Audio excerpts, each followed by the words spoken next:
Assalamualaikum warahmatullahi wabarakatuh. Bismillahirrahmanirrahim. Nahmaduka ya ghafuru ya syakuru. Mashalli wa sallim barik ala sayyidina maulana Muhammadin wa ala alihi wa sahbihi asma'in. Nama ba'du. Perlu saya sampaikan, sanad ini harus mutasil. Sehingga kita tahu bahkan cara tidur Rasulullah itu miring kemana, ala jambil aiman, kemudian madhab kiblat. Sebelum tidur beliau wudu, sebelum tidur lagi baca subhanallah 33 kali, alhamdulillah 33 kali, Allahu akbar 33 kali. Sebetulnya wiridan itu sanad paling kuat itu tentang mau tidur. Meskipun ada riwayat dibaca setelah apa? Sholat. Jadi makanya kita al-jamu bina riwayaten, habis sholat ya baca itu, mau tidur ya baca itu. Nah, sebetulnya habis sholat sama mau tidur itu ngeri mau tidur. Karena ini kan pemanasan mati, pelatihan mati. Karena satu kondisi yang ada sudah tidak bisa ikhtiar. Tapi kayak apa Rasulullah? Justru kita kondisi yang nggak bisa ikhtiar itu pesannya Nabi apa? Kamu baca ini. In mutta kata Nabi, ada yang baca in mitta. Kalau mau berpikir potensi paling ngeri, bahaya paling ngeri adalah orang mau tidur. Karena di situ kita tidak bisa apa-apa. Cara musuhmu mangkel beku ya karek nyembelih. Cara bojomu mangkel beku ya karek ngobong kok ini TV ini. Anda usah merasa tidak akan mengalami itu, ya insya Allah enggak itu. Tapi dengan melihat di TV semua potensi itu ada. Untuk aku turun yang kendaraan lagi tangis nih akhirat. Kita kok Gusti kalau mau akhirat mau kecelakaan. Nah, justru mau tidur itu Nabi itu unik. Kelihatan bahwa ada nubuah, ada kenabian yang luar biasa. Kalau mau tidur ada nubuah, ada kenabian yang luar biasa. Kalau mau tidur itu ada wiridannya. Saya termasuk orang yang fanatik baca wiridan sebelum tidur. Jadi jangan kira kalau Selasa sholat jarang wiridan, nggak punya wiridan di tempat lain, itu sangat seudon yang menyakiti. Saya punya cara sendiri untuk ingat Allah itu, terutama mau tidur. Sampai istri saya itu protes. Gus nak bersolat atau mau nyekot tasbih, habis tidur saya punya tasbih lupa jumlahnya semuanya di kamar tidur. Ini sekaligus ijazah entah pamer kebaikan tidak tahu saya. Pokoknya sudahlah husnudzon saja. Suudonu iblis. Karena mau tidur saya pikir kalau tahu-tahu saya bangun terus ketemu mungkar nakir terus kayak apa. Sehingga Rasulullah itu ngajari kita luar biasa. Bismika wa du'tu jambi wa bismika arfa'u. Kalau mau tidur doa populernya apa? Bismika Allahumma ahya bismika amun. Hafalnya gitu dok. Saya hafal banyak. Allahumma rabbas samawati sab'i wa rabbal arsyil azim rabbuna wa rabbu kulli syai' falikal habbi wan nawa. Allahumma antal awalu falaysa qablaka syai' wa antal akhiru falaysa ba'daka syai' wa antal dhahiru falaysa fawqaka syai' wa antal batinu falaysa dunaka. So, tak baca sampai tidur. Saking kadang takutnya sama Allah, akhirnya nggak bisa tidur. Kadang sampai setengah 4 apa terus tidur baru setengah jam terus subuh. Jadi kalau melihat tren itu kayaknya saya bakat wali itu kalau trennya seperti itu terus. Tapi sayangnya tren seperti itu jarang harus. Makanya terus tidak jadi wali-wali gitu. Tapi saya ingatkan ke jenengan, sanad-sanad seperti ini tuh yang mungkin Anda lupa. Anda hanya ingat sanad misalnya ya Mu'ad inni uhibbuka faqul dubura kulli sholatin atau fala tad'anna dubura kulli sholatin Allahumma inni ala dzikrika wa syukrika. Kamu lupa bahwa saat paling krusial dalam hidup Anda itu tidur. Sehingga disebut wa min ayatihi manamukum billaili wan. Itu dari segi krusial gawat darurat, setiap saat Anda bisa mati. Belum urgensinya tidur untuk melawan maksiat. Itu kalau kamu hidup di kota Demak atau kota Semarang, genera kepikiran niklap atau wong ayu-ayu seneng terminal ning gone dalan-dalan, itu satu-satunya cara itu hanya tidur. Kowe nak melek tetap jelalatan tak jamin. Masuk kene ngarep masjid Demak nggo tasbih gede-gede. Pangeran bedelok wong liwat tuh eling barokahnya usul fikih adalah kita belajar dulu. Saya pernah musyawarah sama Gus Zufur tentang usul fikih. Usul fikih itu ada makalah, mubah itu tidak ada. Sebagian ulama berpendapat mubah itu tidak ada. Karena setiap mubah saat itu Anda pasti meninggalkan keharaman. Itsma min mubahin illa wa yatahaqqaqu bihi tarku haramimma. Tidak ada kemubahan kecuali saat itu kamu meninggalkan keharaman. Anda tidur, berarti Anda taroktal maksiat. Anda tidur berarti Anda meninggalkan maksiat. Enggak nyolong, enggak dugem, enggak zina, enggak maling, enggak ngerasani orang. Jadi tidur anggap saja ya Rob, ya Allah saya mau tidur. Tidur itu ibaratun antarkil ma'asi. Jadi malaikat roket mate kandhani iki ra sekedar turu, ya kowe kudu ngerti iki ape ninggal maksiat. hitung mulai saiki bismika Allahumma ya bismika namun ayo roke patit hitung anggap ini kiat meninggalkan maksiat terus turun 6 jam berarti tidak maksiat 6 jam meskipun akhirnya maksiat karena bangun jam 7 artinya maksiat rasubuh gitu. Tapi betapa krusialnya ulama. Ulama lah yang mengajarkan kita tidur itu rohatan lil abdan untuk istirahat. Kita pulih lagi bisa kerja lagi. Pak Bupati bisa ngantor lagi, Pak Kapolsek, Kapolres bisa ngantor lagi. Semuanya aktivitas tentara bisa ngantor lagi. Memulihkan kekuatan itu ibadah. Meninggalkan maksiat karena tidur juga ibadah. Tidur saja ibadah. Ini barokatnya umatnya Rasulullah Shallallahu Alaihi Wasallam. Senyaman itu. Coba kalau kamu jadi umatnya Nabi lain, wah itu beratnya bukan main. Dan itu sesuatu yang dimintakan Allah, dimintakan Rasulullah kepada Allah, yaitu Rabbana wa la tuhammilna ma la taqata lana bih. Termasuk la tahmil alaina isran kama hamaltahu 'alal ladzina min qablina. Jangan bebankan ke umat kami sesuatu yang seperti engkau bebankan pada umat dulu. Umat dulu itu kalau mau tobat, kayak umatnya Nabi Musa pernah nyembah anak sapi, itu yang pernah nyembah tobatnya dibunuh. Liyaqtulal bari'u minkum al mujrima, yang terbebas dari menyembah anak sapi disuruh bunuh yang pernah menyembah anak sapi. Fatubu ila bari'ikum faqtulu anfusakum. Mau beratnya kayak apa? Kalau orang sekarang tobat cukup soal Pak Rosid salami tembel 100.000, dipandu caranya tobat diwari istighfar. Nomor itu penting, nomor loro seneng kiai, seneng aku maksudnya kalimatnya jelas. Itu sudah. Pokoknya jelas nggak usah dibunuh, nggak usah apa? Gak usah apa? Dibunuh. Sehingga tidurnya umatnya Rasulullah itu luar biasa, terutama tidurnya orang puasa. Tidurnya tasbih, tidurnya ulama juga tasbih. Karena dengan tidur itu kita tahu alamat kematian. Dimana kita masih di dunia saja punya kondisi di mana kita tidak bisa menentukan diri kita sendiri. Dan itu awal dari kita mengimani la haula wala quwata illa billah. Segagai koyok ngono ternyata ada kondisi di mana kita tidak bisa mengendalikan diri kita sendiri. Makanya disebut wa min ayatihi manamukum billaili wan nahar. Yang bisa menganalisis itu siapa? Ya ulama. Ulama kok tahu karena punya sanad musalsal ila Rasulillah sallallahu alaihi wasallam. Sehingga uniknya kenapa tidur itu sakral? Coba semua nabi di antara wahyunya itu lewat apa? Semua nabi di antara wahyunya lewat apa? Tidur, lewat mimpi. Inni arafil manami anni atbahuka fangzur madza tar. Maka mimpi ini harus dikelola secara baik. Yaitu kalau kamu mau tidur, wudu dulu, baca tasbih, terus tinggalkan semua dunia. Anggap saja ini pemanasan kematian. Itu insya Allah mimpinya sip pokoknya. Paling dikejar-kejar dajjal kecemplung kali, insya Allah. Tapi kalau kamu tidur gak wudu, raiso turu terus raiso turu mangan seku. Raiso turu terus raiso turu mangan sik ben warak ben iso turu. Insyaallah dikejar dajjal kecekel. Akhirnya ngelindur tak karu-karuan karena tadi. Nah, sanad seperti itu yang punya siapa? Hanya ulama. Ada lagi satu contoh, ini sudah hampir 20 menit Pak Ustaz.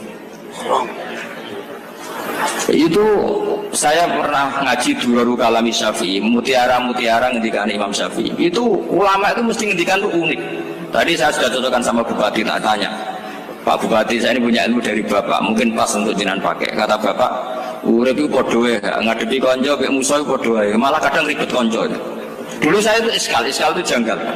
Tapi setelah ngaji Duraru Kalami Syafi'i yang ada di Muqaddimah kitab Majmu', Muqaddimah Syarhul Muhadzab Imam Nawawi, Imam Syafi'i ngendikan gini, man ahsana ilaika faqad qayyadaka. Wong apiki kowe nyancang kowe. Pak Ros itu apian Mbak Kong. Kene sarang sowan mampir, gayane apian, jebule nyancang. Awas nek teko ning Mas B. Itu faqat qayyadaka, nyancang kowe. Tapi waman asa ilaika faqat atlaqaka. Wong sing eleki kowe iku penak bebasno kowe. Kowe tau diutangi wong kancamu ta musuhmu. Sing biasa utang kowe. Kanca.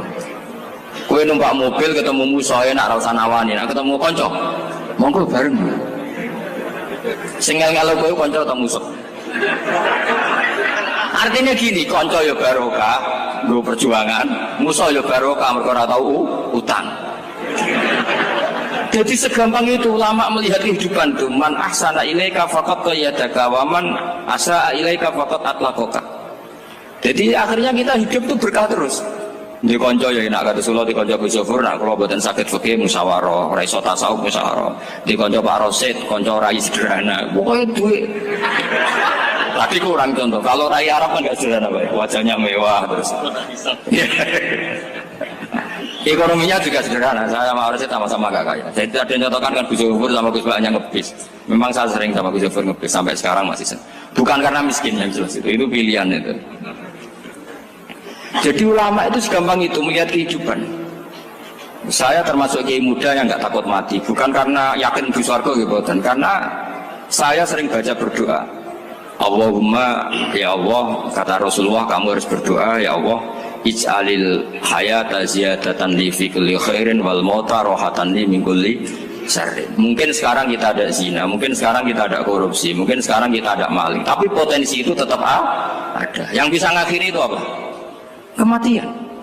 Maka anggap saja kematian itu rohatan li min kulli syarrin, semua mengakhiri semua keburukan. Kayak apa Rasulullah memandang kehidupan? Kalau kamu masih hidup, anggap saja ziyadatan li fi kulli khairin. Saya gara-gara hidup saudara kersane Pak Rosid ngaji di sini. Ikhlas Pak Rosid itu sangat ikhlas. Saudara senior kula dipaksa ke gelem, diintimidasi ke gelem. Wah itu barokah. Nanti setelah saya mau mati, karena saya juga akan ridho-ridho saja. Ya Allah, ini akhir dari segala potensi keburukan saya.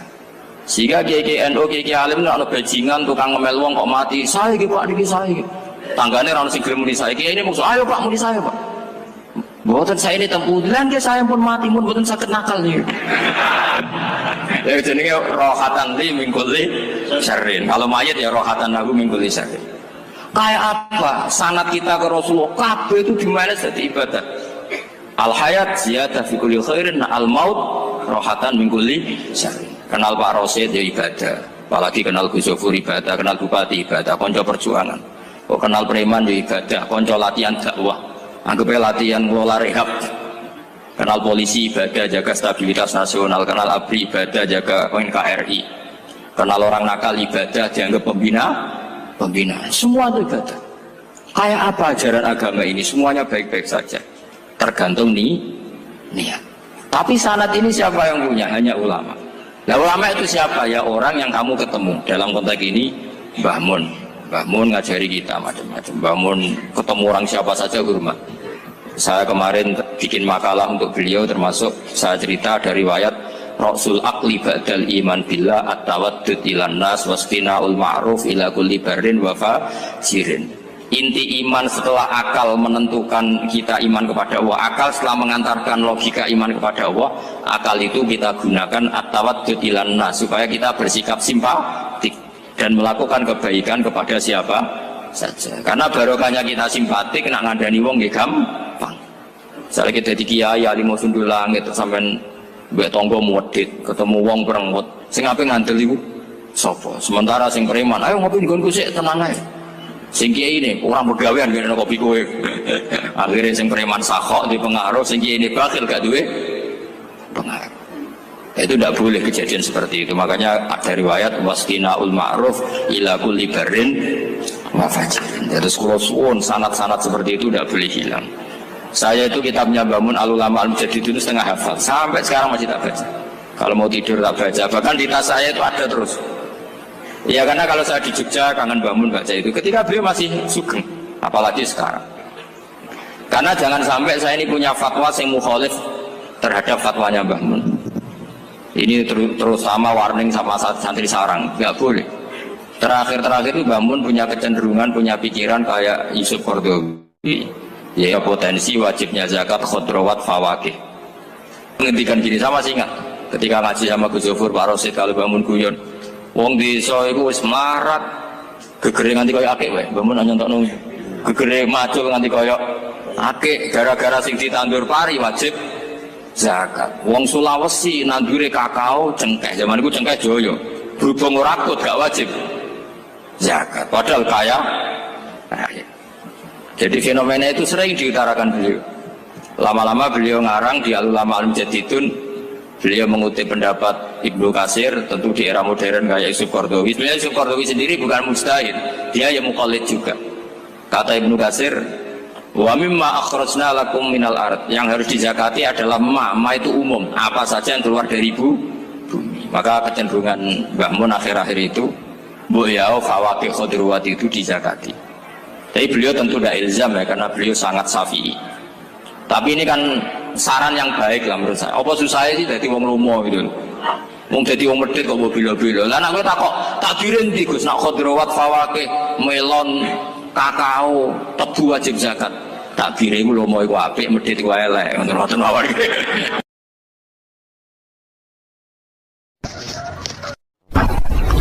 Ada nikmat batinah, yaitu kepuasan mendapatkan ma'rifatullah. Yaitu ulang lagi, kepuasan mendapatkan apa? Ma'rifatullah. Itu nikmat batin. Baik yang terkait Allah maupun terkait logika-logika tasawuf. Terkait Allah misalnya gini, misalnya kulo mikirnya. Kulo nu bolak-balik matur niki, berkali-kali di tempat ngaji ini. Kimki jinan eling, mboten gadah masalah ingatan ini eling-eling. Eling-eling tenan. Wong nak soleh, ya soleh, ya soleh. Cek soleh mulai cilik, cek soleh dadakan ke husnul khotimah. Pokoknya apa? Soleh. Niku nak mati, niku bumi ku nangis. Nangisnya bumi ku kekurangan utawi kalong wong sing sujud ning ndekne. Ya Allah Gusti, biasanya wonten tiyang niku sujud teng nggen kula. Dia berperilaku baik teng nggen kula, sakniki tiyang niku pun jenengan ambil, nangis bumi. Saniki sing urip arek bedua-bedua. Jamal narkoba, jamal ngefly, jamal macam-macam lah. Itu nangis bumi. Langit seweneng. Seweneng. Gusti matur nuwun Gusti, orang itu saya tunggu lama, sekarang sudah engkau angkat ke tempat kami. Maksudnya diangkat teng langit. Sing bumi nangis, sing langit napa? Seneng. Nah, kemudian kita berpikir begini, bumi kok iso nangis ku piye? Nah itu terserah sampean apa termasuk ulama zahir apa termasuk ulama batin. Kalau ulama zahir mengatakan bumi nangis itu mau kinayatun anil husni, pokoknya pantasnya bumi itu susah, wong kelangan putra terbaiknya. Tapi nak cara ulama-ulama hakikat yang mengenali sekali betapa kudrohnya Allah, betapa kudrohnya Allah itu tidak terbatas. Itu yang meyakini bumi nangis itu nangis tenan. Misalnya ngaten kalau tak terang normal ya.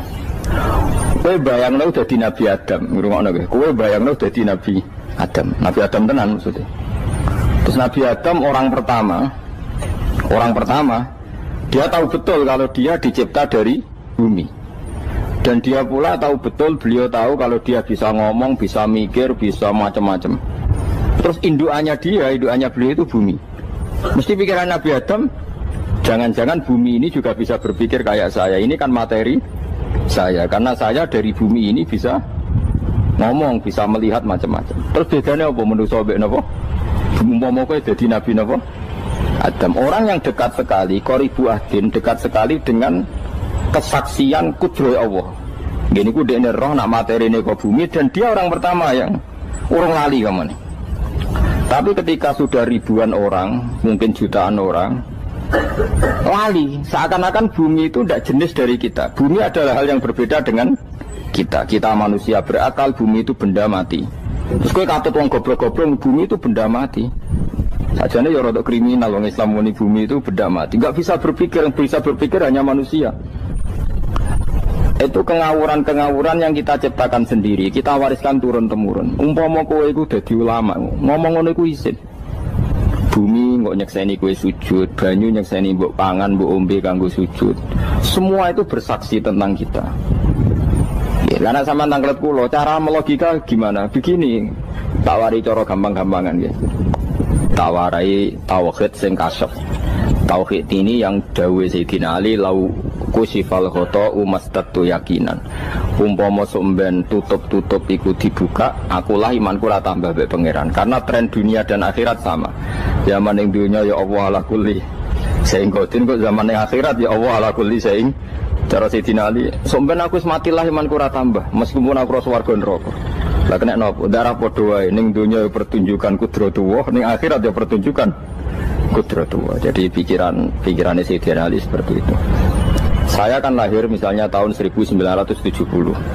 Berarti mulai Nabi Adam itu saya kan nggak ada. Ngerti-ngerti ada. Saya mengira waktu zaman tidak ada itu panjang apa cepat? Cepat, karena kita tidak melalui itu. Ujuk-ujuk wujud. Kadang kalau mati ya wedi kan. Mau mati jebule kiamat 1 juta tahun kasih apa nang kuburan. Maksud Khalillah itu. Makanya aku ya ora roh, tak tinggal turu sakmono kan yo nglilir. Nang nglilir terus nanti. Apa mlaku-mlaku nang donya, apa piye? Nak turu ya kok ngani ngoyo turu kok ribuan tahun lintas. Terus ya apa jajal? Sampeyan tak takoki, misale sampeyan ning kuburan iku apa? Apa ngadepi muka nakil tukaran terus itu keselen tukaran kok nopo ratusan ribu mungkin. Nah terus kita dilatih. Kata Sidina Ali gampang latihan seperti kata Sidina Ali, apa gampang ya udah jadi wong alim. Pada akhirnya kita ini aku zaman urip yo ora roh karepe, ngerti-ngerti urip, mati yo ora roh karepe. Pas mati sebenarnya petangin yo ora roh karepe. Pokoke wa mata sauna illa ya syawa. Makanya masyhur dia ketemu orang ateis. Dia orang ateis itu anti Tuhan, anti Tuhan maunya. Dia ditanya, lalu kamu hidup itu karena siapa? Ya gak tahu hidup. Lalu kamu mati yang menentukan siapa? Ya gak tahu, kalau tahu mati. Ya berarti Anda gak bisa menentukan diri kamu sendiri. Akhirnya dia taslim, ya ada yang menentukan. Lah ya ada yang menentukan itu dalam Islam disebut apa? Allah, disebut kalimatu haqqin alaiha nahya wa alaiha namut. Jadi kalau maknanya itu kalimat yang benar-benar nyata, yang karena kalimat itu pula kita mendapat kehidupan, yang karena kalimat itu pula kita mati, yang karena kalimat itu pula kita akan bangkit lagi. Itu yang makna hakikat. Tapi kalau makna syariat nggak begitu. Kalau makna syariat begini, dan ini benar juga. Mengenai kena ada di ulama, ciri utama ulama itu jami'ul bayan. Dia kalau menjelaskan itu indah sekali, dan orang pasti taslim. Zaman saya tak warai tenan. Zaman kan biasa wiridan la ilaha illallah kan biasa, mulai mimpin tahlil sampai kepeksa mergo do tahlil melok, sampai sing darani bid'ah akhirnya ya melok tanggane napa? Tahlil. Soale wae. Kata Ibnul Qayyim Al-Jauziyah dalam kitab Zadul Ma'ad. Kitab Zadul Ma'ad itu kitab kesayangannya Sayyid Abdul Al-Haddad. Sayyid Abdul Al-Haddad itu pengarang kitab Zadul Ma'ad. Padahal kitab ini dikarang oleh muridnya Ibnu Taimiyah. Abdul Al-Haddad itu gak seneng Ibnu Taimiyah tapi seneng muridnya. Jadi di sini ulama ya demokratis. Gak seneng gurunya tapi seneng. Saja nih Ibnu Taimiyah itu orang baik. Ya ulama top ya baik, ya waras top. Tapi ngerti-ngerti Wahabi itu identik dengan Ibnu Taimiyah. Akhirnya ulama ahli sunnah penyebut itu terus isin. Mulane kiai-kiai ra ono sing dalil kok Ibnu Taimiyah mergo dicap Wahabi. Padahal Ibnu Taimiyah wong alim. Di kitab-kitab kita termasuk Syekh Muhammad Piyambak nanya Ibnu Taimiyah qala Syekhul Islam no qala. Tapi kan ini sudah milik Wahabi sehingga kita ini terus akhirnya gak gelem nyebut. Jadi kitab koyo dalil fastabiqul khairat iki apa par iki dadi dalil yo dhewe-dhewe. Wah parah tenan wong-wong. Dulu saya melihat orang enggak kunut itu ya biasa. Mergo saya sebagai wong alim ngerti iku mazhab Abu Hanifah. Saiki nek ora kunut Muhammadiyah. Kita ini sebetulnya ahli ilmi enggak tahu kunut itu mazhabnya siapa kita. Itu mazhabnya Abu Hanifah, yang kunut mazhab Syafi'i. Tapi tahu-tahu iki mazhab NU, iki mazhab Muhammad. Mana ada orang-orang ini bisa punya mazhab? Ngalime sepiro nganti dadi no? Mazhab. Tapi sudah dibahas, harus jadi apa? Sewajo kabeh jane. Mas repot-repot. Tak warai iki. Sampeyan ben nglafadzno la ilaha illallah iku keren ya, keren tenan mboten keren-keren. Ngendikane Ibnu Qayyim Al-Jauziyah itu gini.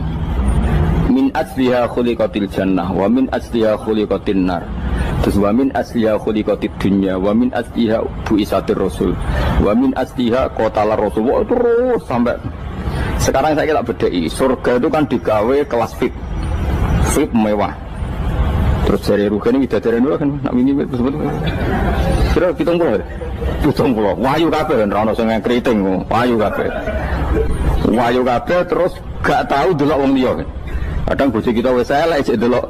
Oh iya, bidadari sifatnya maksuratun fil khiyam, jadi gak tahu keluyuran ning ndi. Wayu kafe, lek. Surga yang semewah itu selek itu ya bagi mereka sing lafadzno atau yang menerima la ilaha illallah. Neraka sekarang dibikin dalam itu. Jari Abu Hurairah neraka itu tes-tesane benda kamu jatuhkan ke neraka itu untuk sampai ke bawah itu nunggu 70 tahun. Kila 70.000 tahun.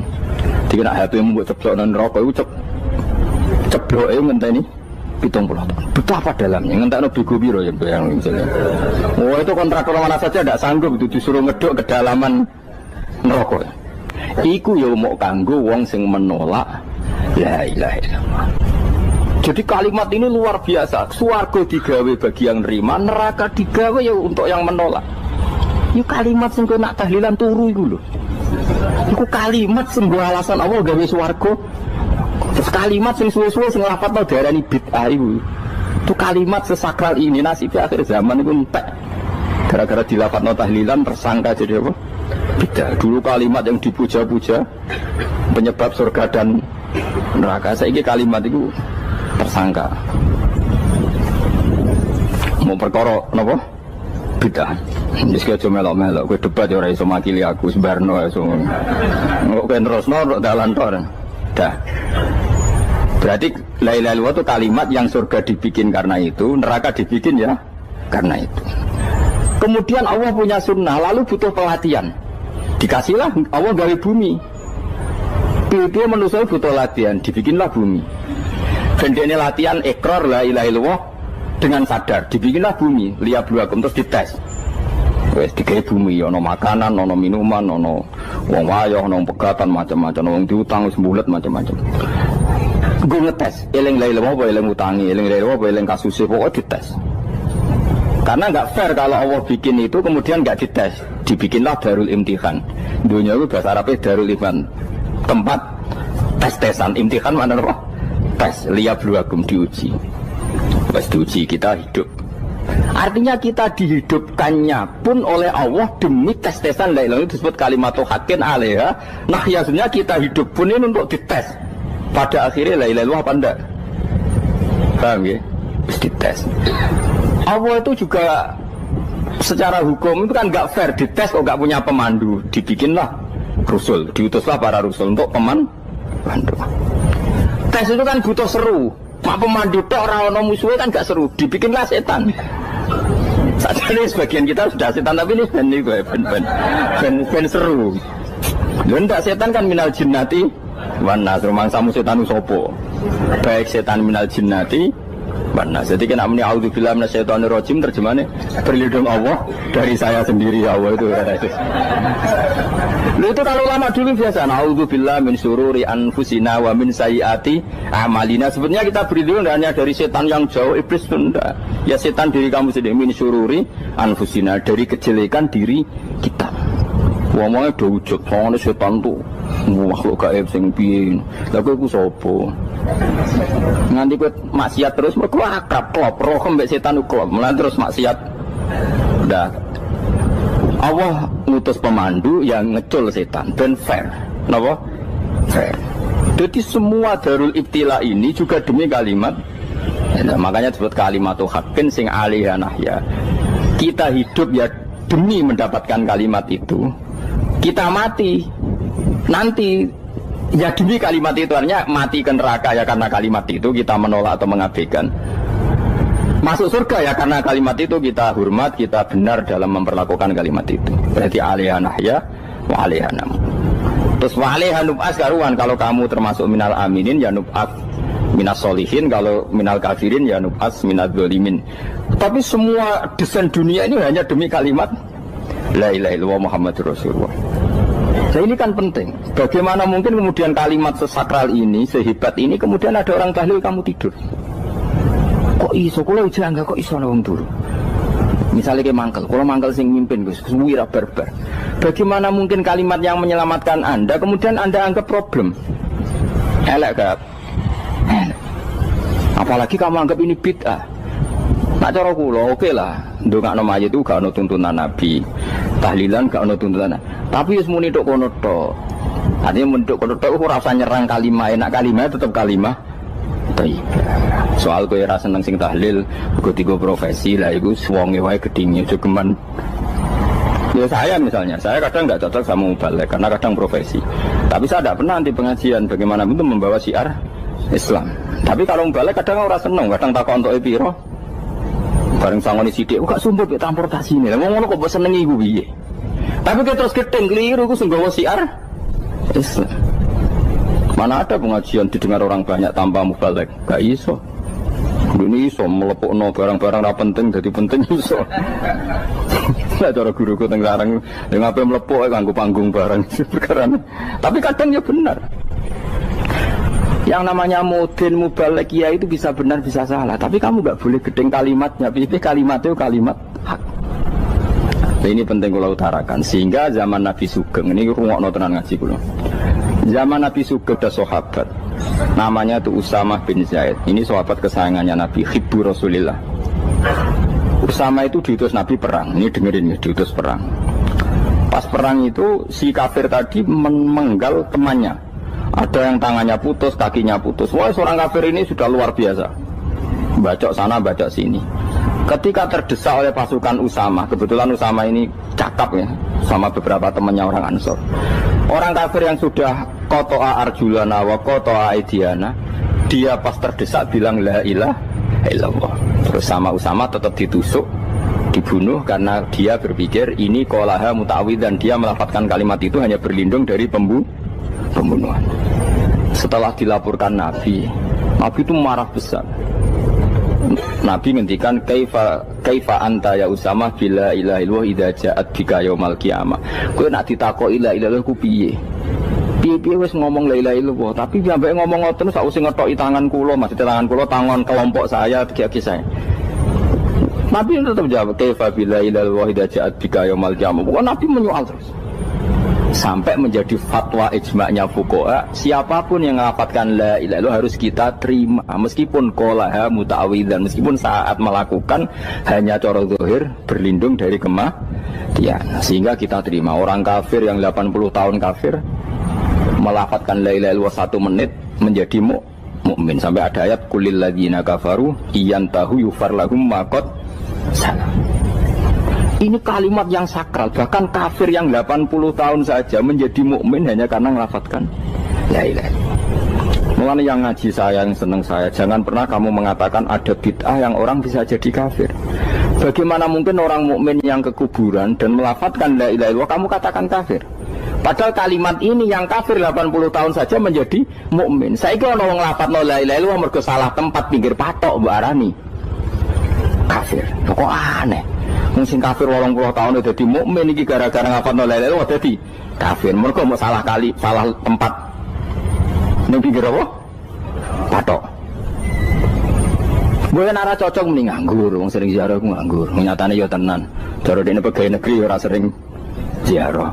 Nah gue, tapi ora usah muni kafir gak mungkin lah. Coba kalimat ini itu orang kafir yang 80 tahun menjadi apa coba dengan melafadzkan kalimat ini?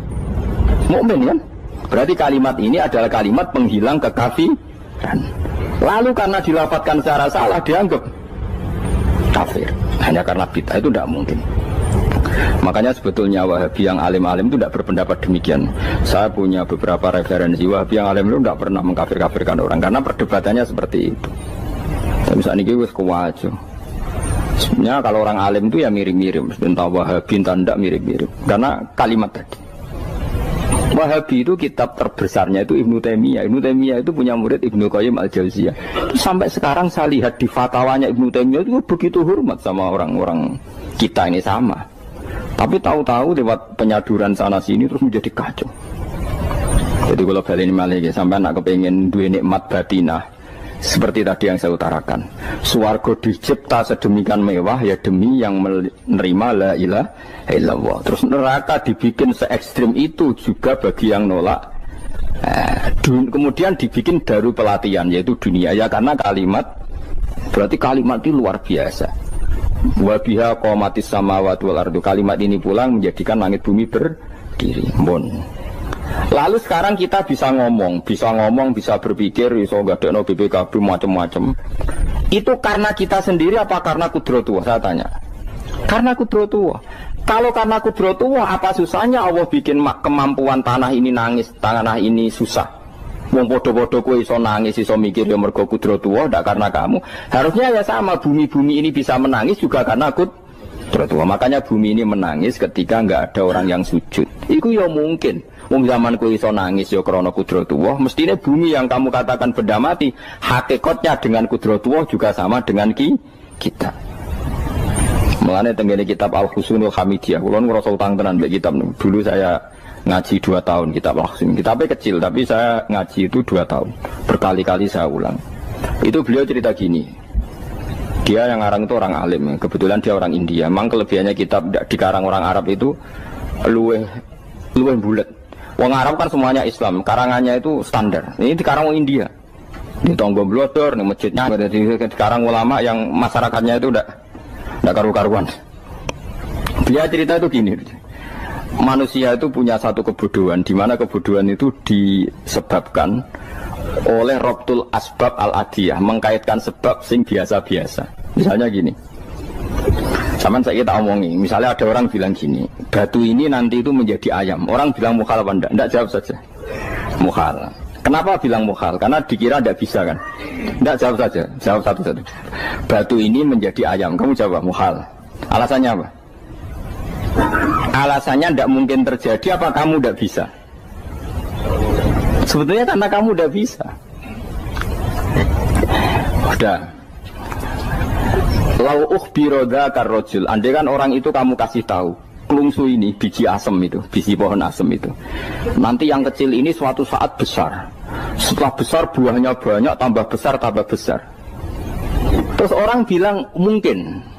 Ketika bilang mungkin itu karena dia bisa apa hanya karena menyaksikan berkali-kali ada kejadian nak kelungsu ditandur, iku iso dadi gede. Coba sama jawab. Karena dia bisa apa karena hanya menyaksikan itu sering terjadi? Hanya misalnya. Artinya zaman dia mengatakan mungkin itu pun tidak memberi kontribusi ikut buat. Iya enggak? Tetap bergantung kudrahnya Allah. Dia hanya bilang mungkin karena sering melihat. Sebenarnya dia enggak sama sekali memberi kontribusi. Lah ya darani mungkin ya ora urun. Paham ya? Lalu kenapa dia kecangkeman terus muni wong wis mati dadi lemah gak mungkin dadi manusa meneh. Lho zaman dadi manusa sing wis ngene iki kok mani dene lara melok gawe. Terus muni mungkin mergo sering terjadi, sering roh, sering bersaksi. Berarti sebenarnya manusia itu pakai ukuran dia mampu tidak mampu apa pakai ukuran bersaksi melihat. Bersaksi. Nah ini kan problem kita sebagai manusia itu problem. Mulane disebut wa kanal insanu zaluman jahula wis goblok aja. Mergo manusia itu nak wis goblok. Aja. Makanya saya kemarin diminta ngisi di pondok kajen. Kalau sampean berdebat sama orang ateis atau orang komunis itu gampang saja. Dilatih begini seperti teorinya Quran. Ya nanti saya teruskan ini tak ulang lagi ya. Saya ulang lagi ya. Andai kan nggak pernah terjadi telur itu jadi ayam, nggak pernah terjadi sama sekali. Telur itu jadi ayam. Terus kamu mengasih tahu orang tadi, telur ini loh nanti jadi hewan yang hidup terus terbang. Mesti dia bilang muhal, benda mati kok nanti jadi benda hidup yang terbang ngalor ngidul. Berhubung sering terjadi dan dia pun tidak ikut bikin, bilang mungkin. Paham? Saya ulang lagi ya. Berarti dia bilang mungkin karena sering apa? Terjadi dan dia lihat. Andai kan pertama kali nggak ada telur sama sekali yang jadi ayam, terus pengalaman pertama di dunia belum pernah terjadi. Kamu kasih tahu telur ini nanti jadi ayam terus terbang. Orang ini bilang muhal enggak? Muhal. Berhubung sering terjadi bilang enggak? Nah berarti kita nanti bangkit dari kubur gampang saja bagi Allah. Cuma belum pernah terjadi kamu mengatakan muhal. Nah makanya otak kita harus dibenahi. Kalian jogeman percaya ambek yang pernah kita lihat, yang sering kita lihat. Percayalah dengan akal, tapi akal waras deh. Karena waras itu serempet tatanannya wangil. Makanya Islam itu melatih. Qul falillahil hujjatul baligha. Misalnya begini ya, dulu kalau Gerwani atau PKI atau siapa saja lah, itu kalau melatih anak-anak TK, makanya seorang ulama harus punya kecakapan penjelasan ibanatul ahkam. Itu anak-anak kecil dilatih. Anak-anak kamu terpejam, mintalah manisan sama Allah. Ya Allah saya minta manisan, saya minta permen.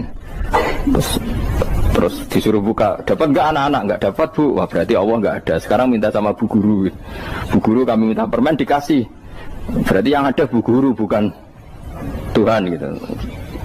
Akhirnya jadi gerakan ateisme. Nah sebetulnya untuk melawan gerakan itu kita harus melatih begini misalnya gini. Saya itu pernah ketemu sama orang yang berpikiran komunis. Oh komunis juga.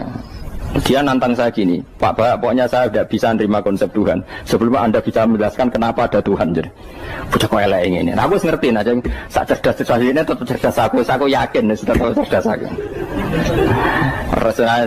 Selain raine seram meyakinkan, saya pikir tetap cerdas. Kulo itu kan wong Quran gitu, artinya punya pikiran panjang. Mungkin di antara orang Islam kita ini tidak punya kecakapan menjelaskan. Tapi kalau orang sering baca Quran, apalagi dia ngaji tafsir ya, yang waras maksudnya waras lah. Serapati senang duit, barang ini penting. Kalau senang duit, mari goblok. Yakin ulama senang duit, mari goblok. Tak jamin. Umpama alim ya kelas B, kelas C gak bisa, tahqiq gak bisa. Kalau tahu kandani konco kulo riyen ambek jenengan udah saya kaca akeh. Lah kena apa? Cok seneng duit, Bro. Duit itu masalah bagi ulama. Orang duit ya lebih masalah kan ya. Maksudnya rasa seneng tapi ojo terus gak duit. Sekarang saya tanya, Quran itu melatih kita gini. Quran itu sederhana kalau ngelatih tauhid. Tapi orang pasti ingat. Kata Allah gini, nggak apa-apa, saya tidak Tuhan, nggak apa-apa. Kamu yang Tuhan.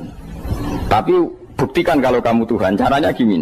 Am khalaqus samawati wal ardi. Ya enggak apa-apa, kamu yang Tuhan enggak apa-apa, tapi buktikan kalau kamu menciptakan langit bumi. Mereka pasti ikrar, ya enggak mungkin saya menciptakan bumi, saya lahir sudah ada bumi. Yesus lahir sudah ada bumi, enggak mungkin Tuhan. Terus Tuhan membuat pertanyaan kedua, am khuliqu min ghairi syai'in. Ya sudah, kalau saya tidak Tuhan lalu enggak ada Tuhan, berarti alam raya ini tercipta oleh sesuatu yang enggak ada. Aneh enggak, misalnya sebelum alam raya ini enggak ada Tuhan. Berarti sebelum alam raya ini kan adanya nihilisme, sesuatu yang enggak ada. Kemudian sesuatu yang enggak ada menjadi penyebab sesuatu yang ada. Aneh gak? Menurut ya aneh. Sesuatu yang enggak ada itu mestinya kan enggak bisa ngelabeti, enggak bisa berfungsi, enggak bisa ada gunanya. Wong jenenge ra ono iku ya ora marai apa-apa. Ora ono kok dadi sebab. Sesuatu yang menjadi sebab itu yang wujud apa yang enggak ada? Yang wujud. Sak takoi. Lah kalau enggak ada Tuhan berarti alam raya ini lalu sebabnya apa? Ya dari ketiadaan, lalu tiada itu menjadi sebab. Yang tiada kok jadi sebab itu tekem gitu. Mikirin. Di mana-mana yang sebab itu harus barang yang wujud, nggak boleh tiada kok jadi sebab. Ini kan jadi aneh, sesuatu yang tiada menyebabkan sesuatu yang ada. Terus ya pokoknya ronde ini kalah, Pak. Tahu kapan tak pikir ya? Pikir nganti mati temenang aku ini ngono. Makanya sebetulnya dalam ilmu mantek pertama itu kita tidak harus iman Tuhan itu namanya Allah, tidak harus. Makanya pertama dikenalkan, sementing kenal Tuhan itu ada dulu. Disebut zat sing wajibil wujud, belum disebut namanya Allah. Allah itu disebut nama Islam, itu paham ya? Saya ulang lagi, Allah disebut itu nama Islam. Tapi kalau penemuan akal hanya sampai kita ini butuh zat sing wajibil wujud, sing menjadi penyebab semua alam raya ini. Di bahasa Arab disebut musabbibul asbab. Belum menyebut Allah musabbibul asbab. Islam pun pertama Iqra turun ya gak nyebut Allah. Iqra bismi rabbikal ladzi khalaq, khalaqal insana min 'alaq. Iqra wa rabbuka. Tuhan itu siapa? Yang mencipta. Nah, yang mencipta ini oleh syariat Islam disebut apa?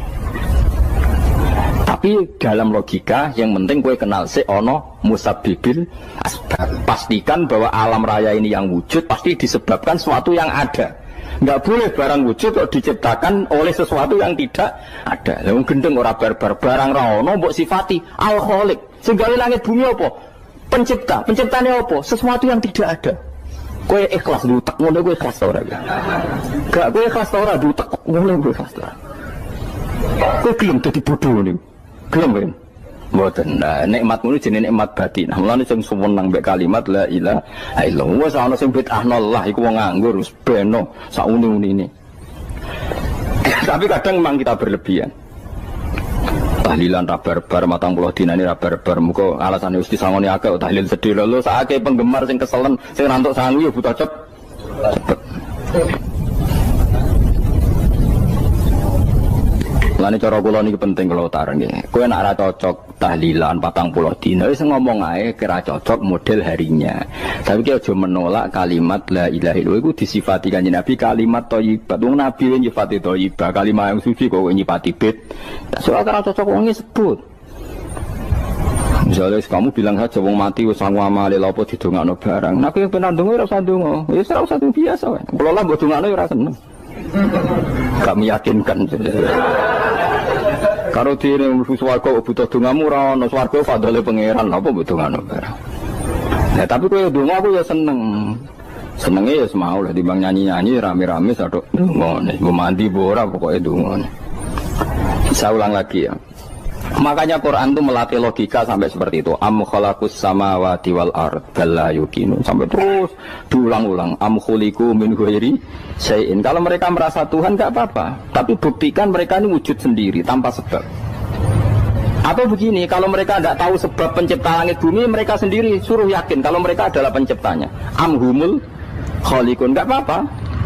Ya tapi masih Abu Jahal gendeng lah, masih Abu Lahab ngawur lah, nak takoki, ya wes pangeran kowe ke sing gawe langit bumi. Penggemarnya saja pasti tertawa. Mosok Abu Lahab darane pencipta langit bumi, wong lahir ning bumi. Tapi Quran oleh nggo jawab, am khalaqus samawati wal ardo. Apakah mereka menciptakan langit bumi? Bala yuqinu, mereka pun tidak pernah yakin. Jadi itu pangeran. Makanya di mana-mana orang alim itu suka debat. Karena pangeran sendiri kalau menjelaskan kebenaran seringnya juga nantang debat. Kata Allah, Qul ara'aytum ma tad'una min dunillah aruni madza khalaqu minal ardi am lahum syirkun fis samawat. Enggak apa-apa mereka Tuhan kata Allah, tapi buktikan zaman langit diciptakan mereka memberi kontribusi apa? Apa urun bego, apa urun cagak, apa piye lah pas aku gawe langit iku dekne urun apa jare am lahum syirkun fis samawat. Misale urun apa lah? Urun tol ta urun apa lah. Itu pangeran. Mereka kan pasti menjawab enggak. Terus itu nih di kitab min qabli hada. Kalau kamu nggak percaya Quran sebagai kitab, nggak apa-apa. Tapi buktikan kamu punya kitab tandingan. Enggak, mereka nggak punya juga. Atau gini, nggak usah Quran, nggak usah sakralan. Au atharotim min ilmin, atau kajian ilmiah yang membuktikan bahwa Yesus itu Tuhan, atau yang membuktikan bahwa berhala itu Tuhan. In kuntum shodiqin, nggak apa-apa kalau kamu benar, buktikan. Nah itu makanya semua Nabi itu punya kecerdasan. Karena tadi Nabi kadung nantang itu nih di kita min qabli hada au atharotim min ilmin in kuntum shodiqin. Tapi sekarang orang alim soleh itu jarang. Yang ngono ngerung soleh rapati ngalim, nggak sing alim biasanya rapati soleh. Bulan itu masuk rontok-rontok, ya rontok soleh ya rontok, tapi lumayan masih menjaga hujjatullah tadi. Sebab itu ulama dulu mengajarkan Allah itu siapa? Disifati zat sing wajibil wujud. Karena alam ini kadung ada. Kalau alam ini kadung ada, pasti penyebabnya sesuatu yang wujud. Tapi kalau wujudnya mungkin, bahaya. Wong sing gawe wae wujudnya terima mungkin, bisa wujud bisa tidak. Makanya dipermanenkan yang gawe alam ini zat sing wajibil wujud. Sing wujudnya wajib. Wajib itu nggak bisa nggak, pasti wujud.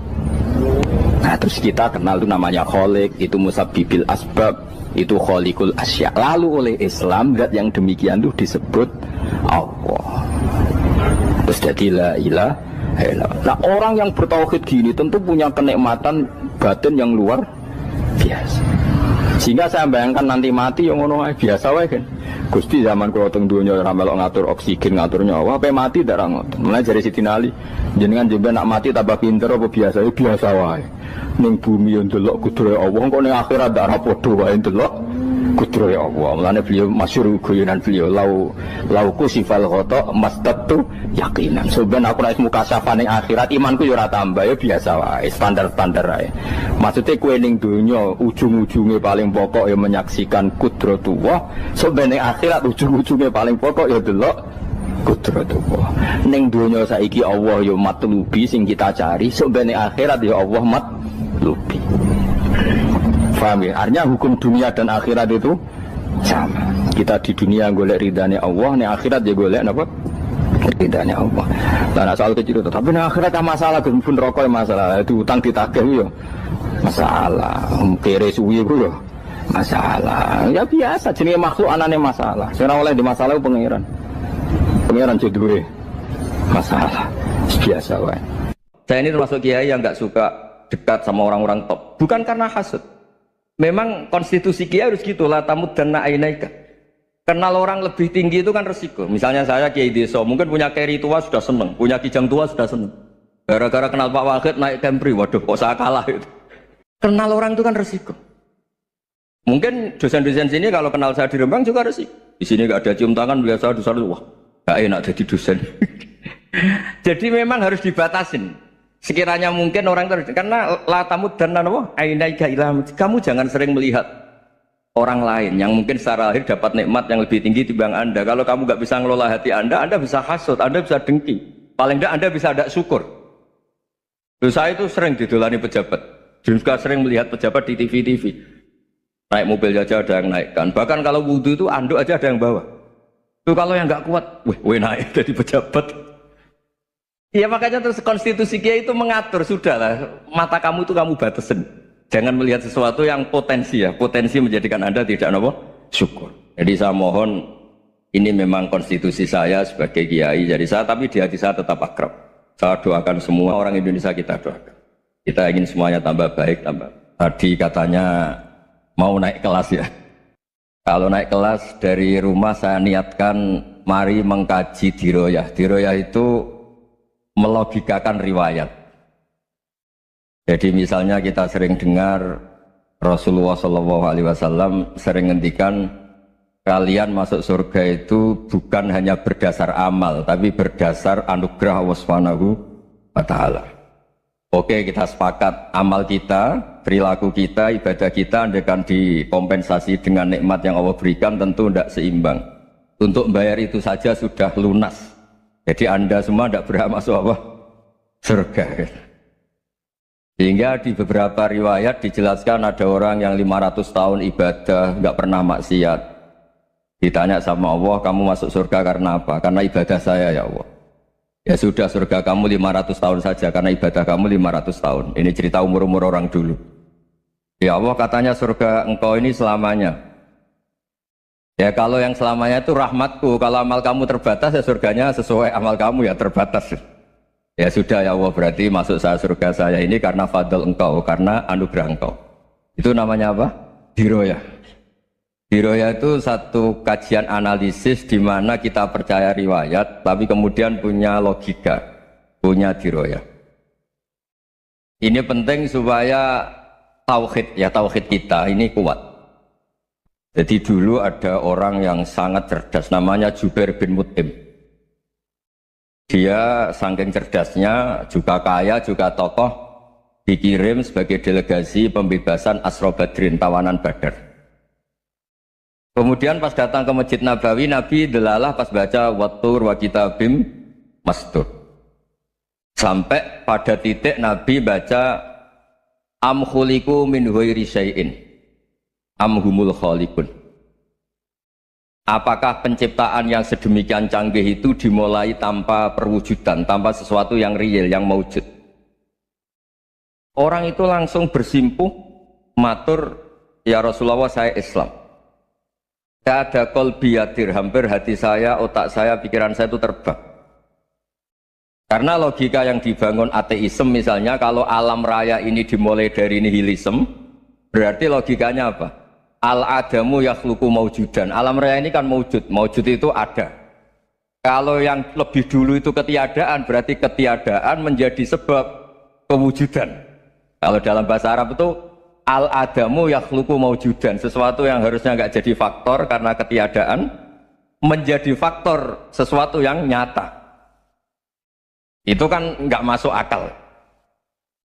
Ya kalau alam raya ini ada al-adam sing yasbiku maujudan, berarti alam raya ini al-adamu yakhluqu maujudan, sesuatu yang tidak ada menciptakan yang ada. Dengan logika itu terus kita ngaji, diajari sama guru-guru kita, sifat dasar Allah itu maujud, Wallahu maujudun qadimun. Terus masuk. Yang harus distatuskan pertama dari Allah itu apa? Maujud, wujud. Karena dengan wujud ini layak menjadi penyebab adanya alam raya ini. Sehingga ketika kita menolak faham nihilisme atau ateisme, faham tanpa Tuhan, tanpa pencipta awal, kita punya diroyah bahwa tidak mungkin ketiadaan ini menjadi sebab perwujudan alam raya ini. Yaitu am khuliqu min ghairi syai'in. Masa alam raya ini diciptakan tanpa sebab yang nyata, yaitu wajibil wujud. Siapa itu? Allah Subhanahu wa ta'ala. Begitu juga menyangkut sholawat. Orang boleh beda pendapat tentang redaksi sholawat. Ada yang sholli ala Muhammad, ala Sayyidina Muhammad, Nabi Muhammad. Monggo lah, masalah redaksi saja. Tapi setelah dianalisis, Nabi itu Pak Rektor, jadi Nabi setelah Nabi Isa saking dihormatinya sampai dituhankan. juga jadi nabi yang ada cerita masih hangat, orang Yahudi itu bunuh nabi. Jadi yang satu mendudukkan nabi sedemikian tinggi sampai kayak Tuhan, yang satu menjatuhkan nabi sedemikian rendah sampai dibunuh. Kayak apa susahnya jadi Nabi Muhammad SAW. Kemudian dengan gampang Hadaddin agama ini bikin syariat yang bernama sholawat. Redaksinya monggo lah sesuai tradisi masing-masing. Allahumma sholli ala Muhammad, Allahumma sholli ala Sayyidina Muhammad, ala Nabiyina Muhammad, monggo lah. Tapi yang jelas redaksi ini kalau di diroyah dikaji, Allahumma itu Tuhan, Tuhan itu pemberi. Wa Muhammadun wa in jalla qadruh abdun min ibadi. Muhammad apapun tinggi derajatnya tetap berstatus hamba. Sehingga agama ini terjaga oleh sihotus sholawat. Agama ini terjaga oleh redaksi sholawat. Yaitu Allah tetap pemberi sebagai Tuhan yang enggak tersaingi, la syarikalah. Rasulullah Muhammad wa in jalla qadruh, apapun prestasinya, bisa mi'raj, bisa apa saja, tetap seorang hamba yang butuh muhtajun ila rahmatih. Jika redaksi Allahumma sholli ala Muhammad ini mengukuhkan yang Tuhan tetap Tuhan, hamba pilihan tetap hamba pilihan. Tentu dengan redaksi ini kemudian kita mendudukkan Nabi benar-benar posisi terhormat. Yaitu orang yang paling berhak dapat askat tahiyat, mendapat penghormatan Allah paling tinggi, yaitu Rasulullah Muhammad SAW. Dan itu diulang-ulang oleh Allah. Subhanalladzi asra bi abdi. Status hamba ini diulang. Lagi-lagi ini bernama diroyah. Bernama apa? Contoh ketiga misalnya fihi ayatum bayyinatum maqamu Ibrahim. Dulu orang Yahudi itu ada diskusi masif, syaratnya Nabi itu mbah-mbahnya harus Nabi, harus keturunan Nabi. Kemudian semua Nabi rata-rata di Palestina, di Syam. Lalu Muhammadnya asal-usulnya dari mana? Tahu-tahu orang Arab kok Nabi, padahal orang Arab itu dulu jahiliyah. Alhasil terus diceritakan bukti Muhammad ini turunan Ibrahim adalah ada jejak kaki Nabi Ibrahim di dekat apa? Ka'bah. Fihi ayatum bayyinatum maqamu Ibrahim.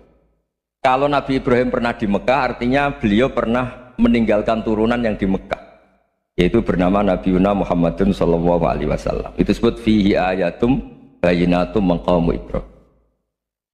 Nah, itu namanya diroyah. Diroyah itu satu perilaku keseharian kita beragama, kemudian tahu logikanya.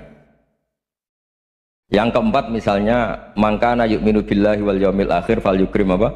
Jahro. Orang yang iman karena Allah dan Rasul, maka memuliakan tetangganya. Andaikan pakai hukum sosial, tentu kalau tetangga kita baik, kita baik. Kalau kurang baik, kok kurang penggawean kan gitu. Tapi dulu itu pernah ada seorang ulama itu dibully ya, dikerjain sama anak muda tetangganya. Pak Kiai datang ke rumah saya, orang ini datang. Kemudian setelah di rumahnya, saya tidak jadi butuh sama Pak Kiai, silahkan pulang.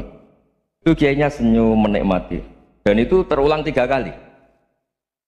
Dibully seperti itu, dikerjain terulang 3 kali. Lalu tetap Kiainya tuh asik, seneng sekali. Lama-lama muda ini tanya, kenapa engkau tidak tersinggung? Padahal saya kerjain sampai 3 kali, tak undang, terus tak suruh pulang, tak undang, tak suruh pulang. Kata Kiai tadi, yang memerintahkan baik sama tetangga itu Allah. Jadi saya nikmati ketika bisa baik sama Anda. Tidak ada urusannya dengan perilaku Anda yang menolak saya. Nah itu terus kita tahu, memang motifnya kita baik sama tetangga karena iman sama Allah dan Rasul, bukan hukum kompensasi sosial.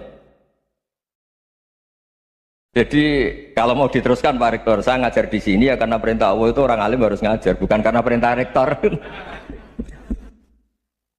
Kalau diteruskan.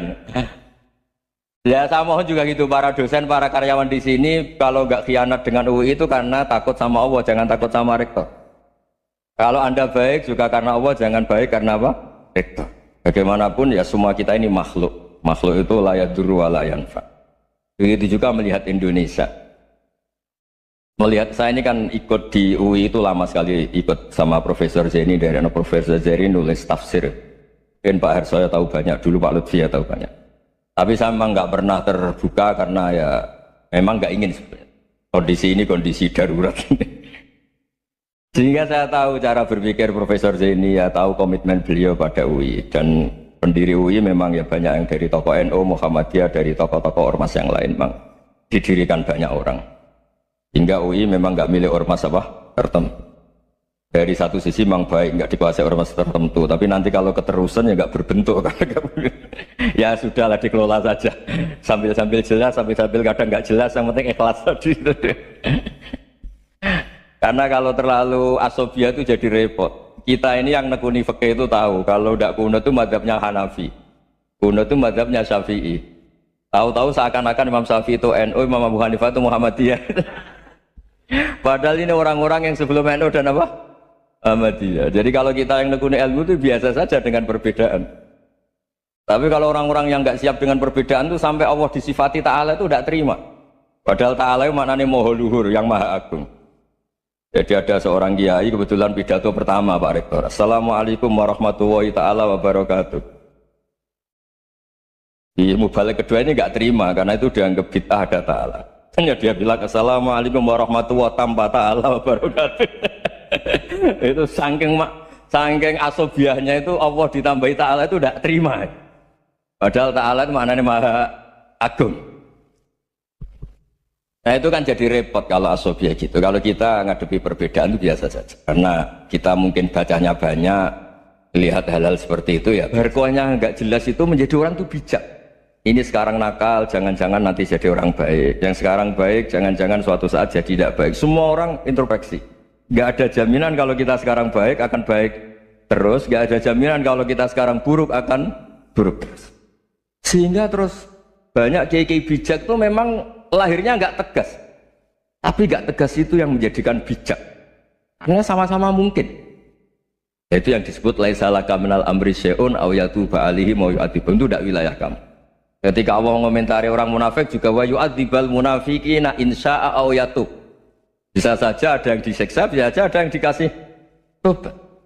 Karena pola yang kita analisis itu semuanya menurut kita, bukan menurut kemaslahatan orang apa.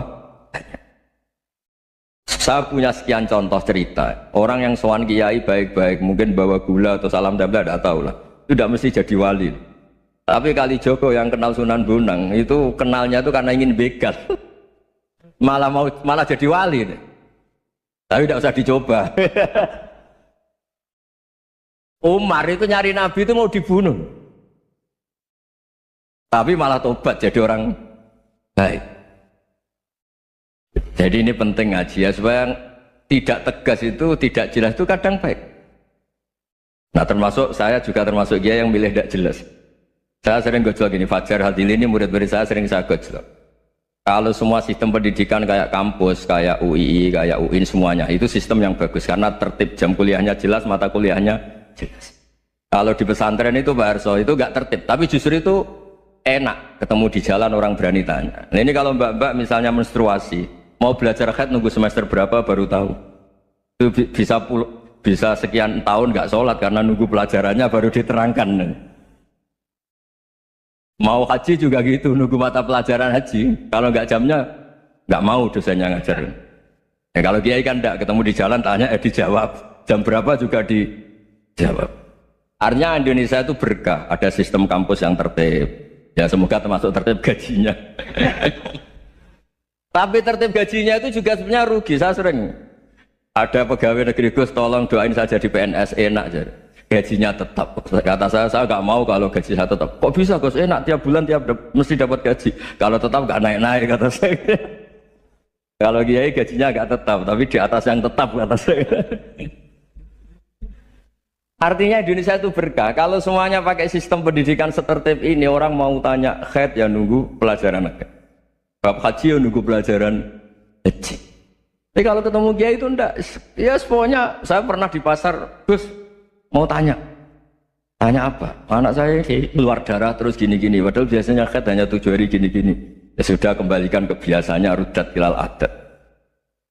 Itu enggak usah sowan ke rumah. Juga enggak registrasi dulu, enggak daftar dulu. Ya ini enggak nyindir cerita saja. Supaya ini bukti koalisi beneran. Jadi saya yang kiai enggak tertib jam, koalisi sama yang tertib jam. Jadi kalau semuanya sistem kampus, nanti pertanyaan itu enggak bisa on time, enggak bisa setiap saat. Makanya Indonesia itu berkah. Kiai-kiai yang alim yang di jalan-jalan banyak. Juga kiai yang di kampus, dokter-dokter fikih banyak. Yang nekuni ilmu umum ya banyak. Macam-macam. Itu masalah itu kalau saling mengadili itu baru masalah. Misalnya kiai ngeluh nggak enak jadi kiai, tidak punya gaji tetap. Yang dosen ngeluh nggak dicium tangannya. Karena memang unik Indonesia itu. Kalau guru fikih kok dosen itu tetap nggak dicium tangannya. Karena pikirannya anak-anak itu wong sudah bayar disuruh nyium. Itu kayak di alam sadar tuh gitu. Kalau kiai itu kan anak-anak gak bayar gitu. Ya opanya cium tangan itu. Makanya kalau kiai tidak keramat bisa mati karena cium tangannya itu bisa mati itu kiainya. Ya ini cerita supaya saling menghormati saling. Nah dulu itu perbedaan itu urusan sudut pandang. Ya saya ulang lagi, perbedaan itu sudut. Allah yang Tuhan saja sering didebat sama nabi-nabinya karena urusan sudut pandang apa? Saya beri contoh ya. Suatu saat Khalilur Rahman Ibrahim itu saatnya meninggal sama Allah, Israel disuruh. Israel itu Ibrahim saatnya meninggal, ambil nyawanya. Setelah datang ke Ibrahim, ya Khalilur Rahman Ibrahim, saya disuruh nyabut nyawa Anda. Itu Israel dipaksa mikir sama Ibrahim. Hal ra'aita khalilan yumitu khalilah. Kamu tahu orang yang mencintai kemudian bunuh yang dicintai. Itu logika agak benar. Akhirnya Israel kan gak biasa debat, kan gak dilatih debat, gak pernah ikut lomba UI debat ilmiah. Dia taunya nyambut nyawa aja. Kembali ke Allah. Ya Allah, kata Ibrahim, hal ra'aita khalilan yumitu khalilah. Masa kekasih bunuh yang dicintai ya. Tapi kata Allah santai. Bilang ke Ibrahim, hal ra'aita habiban yakrahu ayyalqa habibah. Masa katanya dia cinta saya, kemudian ketemu saya tidak berani. Israel mater lagi. Logikanya gini Ibrahim, masa yang dicintai sama yang ketemu yang dicintai nggak berani? Ya udah ketemu aja. Katanya yang meninggal itu. Artinya kamu bisa saja GR tidak mati-mati karena merasa dicintai, atau ingin mati karena mencintai. Nah maksud saya, hal-hal seperti ini orang UI pasti gak jelas. Katanya cinta Allah suruh mati ya gak mau. Gak jelas kan? Dibilang gak cinta juga gak mau. Tapi dibilang cinta kalau ukurannya mati juga gak. Nah, tapi dalam banyak hal gak jelas itu penting Pak. Penting sekali. Buatan guyon. Saya beri contoh sekian ilmiah, gak jelas itu penting. Rasulullah SAW itu dalam banyak hal itu disuruh Allah, memang disuruh supaya ngambil sikap seperti itu. Karena Allah itu punya otoritas penuh untuk bikin orang itu baik atau tidak baik. Wahsy itu yang membunuh Sayyid Hamzah, orang paling dicintai Nabi di antara yang dicintai Nabi. Qatalahu Wahsyun, dibunuh oleh Wahsy. Nabi secara basarnya itu gak suka sama Wahsy. Sampai cara lahir ya ingin corong Jawa ingin masuk nol. Tapi apa kata Allah? Laisa laka minal amri syai'un aw yatuba alaihim aw yu'adziba. Itu tidak wilayah kamu Muhammad. Malah Wahsy dikasih tobat sama Allah. Khalid bin Walid. Itu perang Uhud kalah itu karena ide brilian Khalid bin Walid. Pas itu masih panglima kafir. Yaitu pura-pura kalah, ghanimah dilepas, sahabat turun, pasukannya naik, walhasil orang Islam kalah. Khalid bin Walid akhirnya juga masuk Islam. Orang yang secara basariah Nabi itu gak siap. Kebalikannya juga ada. Sa'labah itu orang sampai gelar hamamatul masjid. Ini pas ngaji mesti ingat. Salah. Dia di masjid terus. Setiap habis salam tuh lari karena istrinya nyuwun sewu masih berpakaian yang tidak pantas. Kenapa engkau terburu-buru pulang? Pakaian yang dipakai istri saya sekarang saya pakai. Ya pakaian sarung itu kayak Pak Rektor kan fleksibel. Ini khusus mau Ramadan. Tidak akan sarungan terus, gak usah khawatir. Jadi ini tadi sudah perjanjian, saya yang kiai celananan, beliau yang rektor pakai sarung. Jadi iya. Supaya itu barter madhab. Tapi hanya sekali ini aja, bukan. Jadi jangan diharapkan ini jadi tontonan terus menerus. Dan ini barter madhab. Saya sama Profesor Kores juga sering gitu. Saya pakai sarung yang dihadiahi beliau, beliau pakai sarung yang dihadiahi saya. Memang itu tradisi Islam. Tahadau tahabu, kamu saling memberi hadiah maka kamu saling mencintai, bukan riswah, bukan. Walhasil terus Sa'labah ini mbok saya didoakan Nabi supaya saya kaya, supaya tidak sering ganti-ganti pakaian seperti ini sama istri saya. Jangan-jangan kamu miskin itu lebih baik. Ngotot minta didoakan. Didoain Nabi kaya terus lama-lama ninggal sholat, ninggal jamaah. Itu Allah belum tersinggung. Yang mulai awal tersinggung itu kan saya sering fatwa di mana-mana, sering memberi saran. Mumpung kamu miskin itu sering sedekah, karena kalau sudah kaya itu tidak bisa. Saya memberi analogi gini. Kalau saya masih santri miskin, punya uang 100.000, diminta guru saya 50 tak kasihkan, padahal itu 50%. Punya 2 kambing kurus, diminta guru saya 1 pasti tak kasihkan, padahal itu 50%. Jadi kalau punya sapi Brahman atau sapi limusin yang harganya itu 100 juta, punya 2, diminta 1 boleh enggak? Enggak boleh. Saya punya motor butut 2, diminta teman saya 1 boleh, tapi kalau Davidson Harley itu enggak boleh. Nah, walhasil itu kalau kita miskin, misalnya kita zaman kuliah atau zaman mondok atau zaman apa saja, punya uang 100.000, narik temannya sampai 50.000 kan biasa. Tapi setelah 1 miliar, berani enggak kamu kasihkan 500 juta? Sama-sama 50%? Enggak kan? Nah salahnya gitu, ketika zakat masih per 40 kambing 1 kambing itu sebenarnya kan masih ringan. 41, 82. Kambingnya itu sudah mabenal jabalen. Barang dihitung zakat karena sudah ribuan, jumlahnya sampai 400 kambing. Banyak lah pokoknya. Terus kata Salabah, ini pemerasan. Karena jumlahnya besar. Allah tersinggung karena nabinya dianggap narik zakat itu dianggap khorat, dianggap pemeras. Allah tersinggung kemudian fa'aqobahum nifakon fi qulubihim ila yaumil. Dia ditegur munafik. Semenjak itu terus tadi kembali gak jelas tadi. Jadi kalau makanya itu pakar-pakar akhlak ya, pakar-pakar etika peradaban. Itu tertampar betul ketika Nabi urusan ilmu itu mengabaikan itu. Kalau sudah urusan ilmu, misalnya begini, ada urusan ilmu, ada mbak-mbak cantik atau ibu-ibu cantik. Itu dalam Islam itu diajarkan jangan sopan-sopan banget. Kata Nabi, karena kekuatan ilmu itu di atas kekuatan akhlak, di atas kekuatan adab. Ya nisa an-nabi lastunna ka ahadim minan nisa. Ini taqaitunna fala takhdu'na bil qaul. Wa yatma alladhi fi qalbihi maradun. Misalnya ada babak cantik, menarik, kemudian sopan misalnya sama Pak Fajarin sama dosen-dosen. Monggo binara. Wah itu bahaya, pikirannya kemana-mana itu. Orang yang imannya pas-pasan, berarti mau. Maksud saya kalau cantik, menarik, ketemu di jalan, biarin aja dosennya mau kemana, biarin aja. Gak usah dihormatin. Kalau dihormatin, Pak mau kemana sadarian mau bisa bahaya, tak biarin aja. Kalau tanya, Dek ini alamatnya mana? Cari sendiri Pak. Karena hanya dengan cara itu si Pak dosen ini gak kepikiran. Gak ada orang suka orang kedus itu gak akan. Tinggal sudah cantik, sopan. Wah bisa pikirannya macam-macam. Itu ilmu. Fala takhdu'na bil qaul. Kamu jangan terlalu lirih kalau ngomong. Fayat ma'alladzi fi qalbi maradun. Orang yang pikirannya masih kotor pasti berpikir yang negatif. Anda mungkin demi sopan sama dosen Anda. Tapi sejauh mana dosen Anda juga berpikir positif. Itu kan uji iman sama uji nyali. Nah, sama pejabat yang sopan sama kiai mungkin punya Alphard, punya Robicon, punya terus bawa uang banyak. Terus sama kiai cium tangan hormat. Jangan-jangan kiainya yang pikirannya macam-macam. Ini berarti bisa jadi muhibbin potensial misalnya. Nah, saya ini termasuk kiai yang pengagum ilmu. Sehingga saya sama orang yang medit, yang kikir sama saya itu saya senangnya bukan main.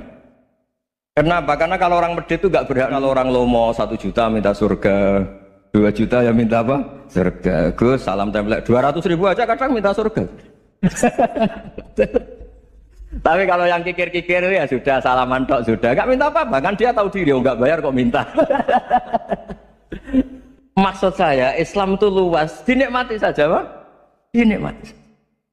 Nah itu diroya, maksudnya itu diroya. Diroya itu kamu tahu aturan Islam itu kamu harus yakin khairihi wa syarrihi minallah, semua itu ujian, tapi kemudian dikaji.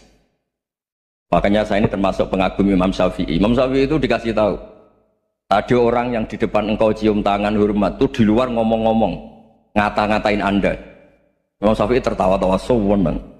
Ada ini dikata-katain di luar kok. Kok tidak kamu anggap munafik malah tertawa. Berarti saya wibawa, di depan saya nggak berani. Dianggap enteng saja. Dibilangin, sebagian orang kampung sini nggak suka sama engkau. Baguslah, tidak akan pinjam uang sama saya. Di mana-mana orang pinjam minta tolong itu karena seneng. Kalau benci kan enggak. Intinya dianggap enteng saja. Yang terjadi di dunia itu semuanya dianggap enteng saja. Man asa ilaika faqat atlakoka. Yang berburuk sama kamu itu membebaskan kamu. Coba kalau akrab, titip. Ya misalnya akrab sama Pak Fajar, bilangkan ke Pak Rektor, sangkap atau jadi guru tetap atau apa, kan ribet. Kalau tidak cocok kan nggak minta apa. Makanya hati-hati Pak Rektor sama yang akrab-akrab itu. Itu dulu saya juga nggak paham. Di antara wasiat Bapak yang sering diulang-ulang tuh itu. Suatu saat kamu jadi kiai, ngelola orang nggak seneng tuh gampang. Sudah, situ orang lain. Tapi kalau ngelola orang nggak orang seneng tuh repot. Mintanya aneh-aneh. 100.000 aja minta surga. Hanya teman tenis saja minta naik jabatan.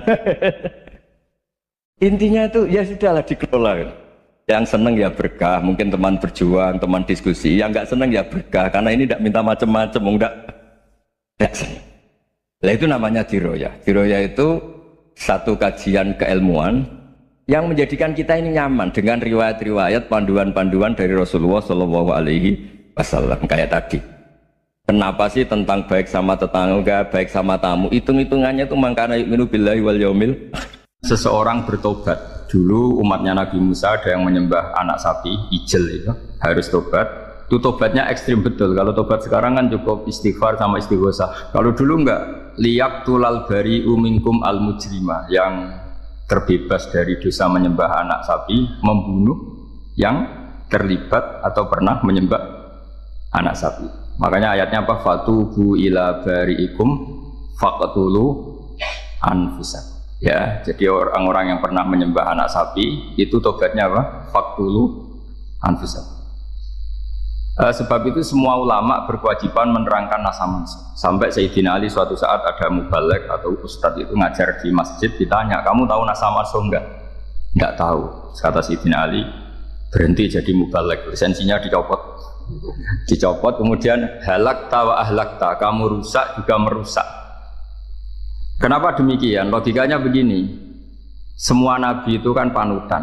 Saya ulang lagi ya, semua nabi itu panutan. Tapi kalau kamu tidak tahu nasaman, so jangan-jangan kamu ikut nabi sebelum kamu, yang nasahnya itu syariatnya sudah apa? Mansukhoh, sudah di nasah. Itu kayak kasus Sunda Wiwitan ya. Itu gak mau punya Nabi Muhammad karena kurang keren, kurang sepuh. Nabinya langsung Nabi Adam. Resikonya adalah beberapa aliran sesat itu, aliran yang kurang benar itu, zaman Nabi Adam kawin otomatis sama saudaranya. Lalu masa sekarang kita membolehkan kawin sama Allah? Kalau sama Nabi Adam mau tidak mau, karena yang cowoknya ya bin Adam, putrinya binti Adam. Lalu Allah bikin satu sunnah yang suami istri itu harus beda, yaitu satu kandungan itu melahirkan satu pasang. Dan boleh dulu memang pasangannya orang jelek itu orang cantik. Makanya agak sial itu yang perempuan-perempuan itu memang mulai dulu gitu, kalau cantik itu kesunatannya dapat jelek. Nanti sama-sama masuk surga karena yang cowoknya ibadahnya syukur, yang ceweknya sabar, itu nanti sama-sama. Nah kebetulan si Qabil itu ganteng sekali Qabil. Berpasangan dengan Labuda itu jelek gembrot, pokoknya tidak cantik.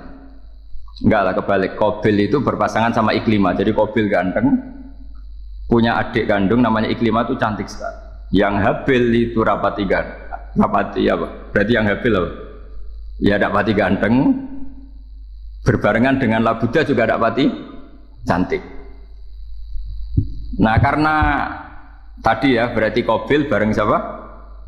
Iklimah, Habil, Labuda. Maka untuk kawin ini nggak boleh satu kandungan. Jadi dulu karena nggak ada perbedaan ibu bapak, mau tidak mau beda, yang penting beda. Yaitu akhirnya apa? Qabil dapat Labuda, yang Habil dapat Iklimah karena beda kandungan. Itu sudah cukup. Nah, akhirnya kan nggak terima si Qabil. Masa orang ganteng dapat orang jelek? Jadi mulai dulu itu maunya orang ganteng ya dapat orang cantik, nggak terima. Tapi Allah ngatur seperti itu. Akhirnya terjadi percekcokan. Nah, dulu itu semuanya itu religius, sehingga ukuran percekcokannya masih religi, yaitu Ya gini saja, kita ngadakan korban, yang diterima itu yang menang. Ya ternyata dalam kompetisi itu yang menang siapa? Habil. Akhirnya Habil jadi menikahi siapa? Iklim. Kalau sekarang kompetisinya kan siapa paling kaya ya menang. Lebih gampang. Nah kemudian bayangkan misalnya, ya saya ini menerangkan asa mansur. Kita semua sering ngomong, sering berkoar-koar, sering menyarankan atau mewajibkan para nabi itu panutan dalam semua perilakunya. Ternyata ada beberapa perilaku yang sudah dinasah atau dihapus ketentuannya oleh syariatnya Rasulullah Shallallahu Alaihi Wasallam. Maka mengenali asa mansur itu keharusan dalam ulumul Quran, ya. Makanya Allah mengatakan apa? Manansah min ayatin aw nunsiha pasti na'ti bi khairim minha aw misli. Jadi saya nerangkan nasah mansur itu dua sesi. Satu sesi antar nabi, dua di internal syariatnya apa? Nah, sekali saja hari ini toh, sudah setelah itu anggap pinter. Kalau sudah jangan tanya lagi. Nah, ada beberapa lagi syariat yang masalah metode. Dulu Nabi Nuh itu dibolehkan oleh Allah saking mangkelnya sama orang kafir. Seorang lagi, orang kafir itu kan biadab sekali, nempat buminya Allah, makan rezekinya Allah, kemudian mengkafirkan Allah. Pikirannya Nabi Nuh, orang biadab gini nggak layak hidup, itu pikirannya Nabi Nuh. Kalau dia pakai militer, tidak punya militer, ya pakai langit akhirnya.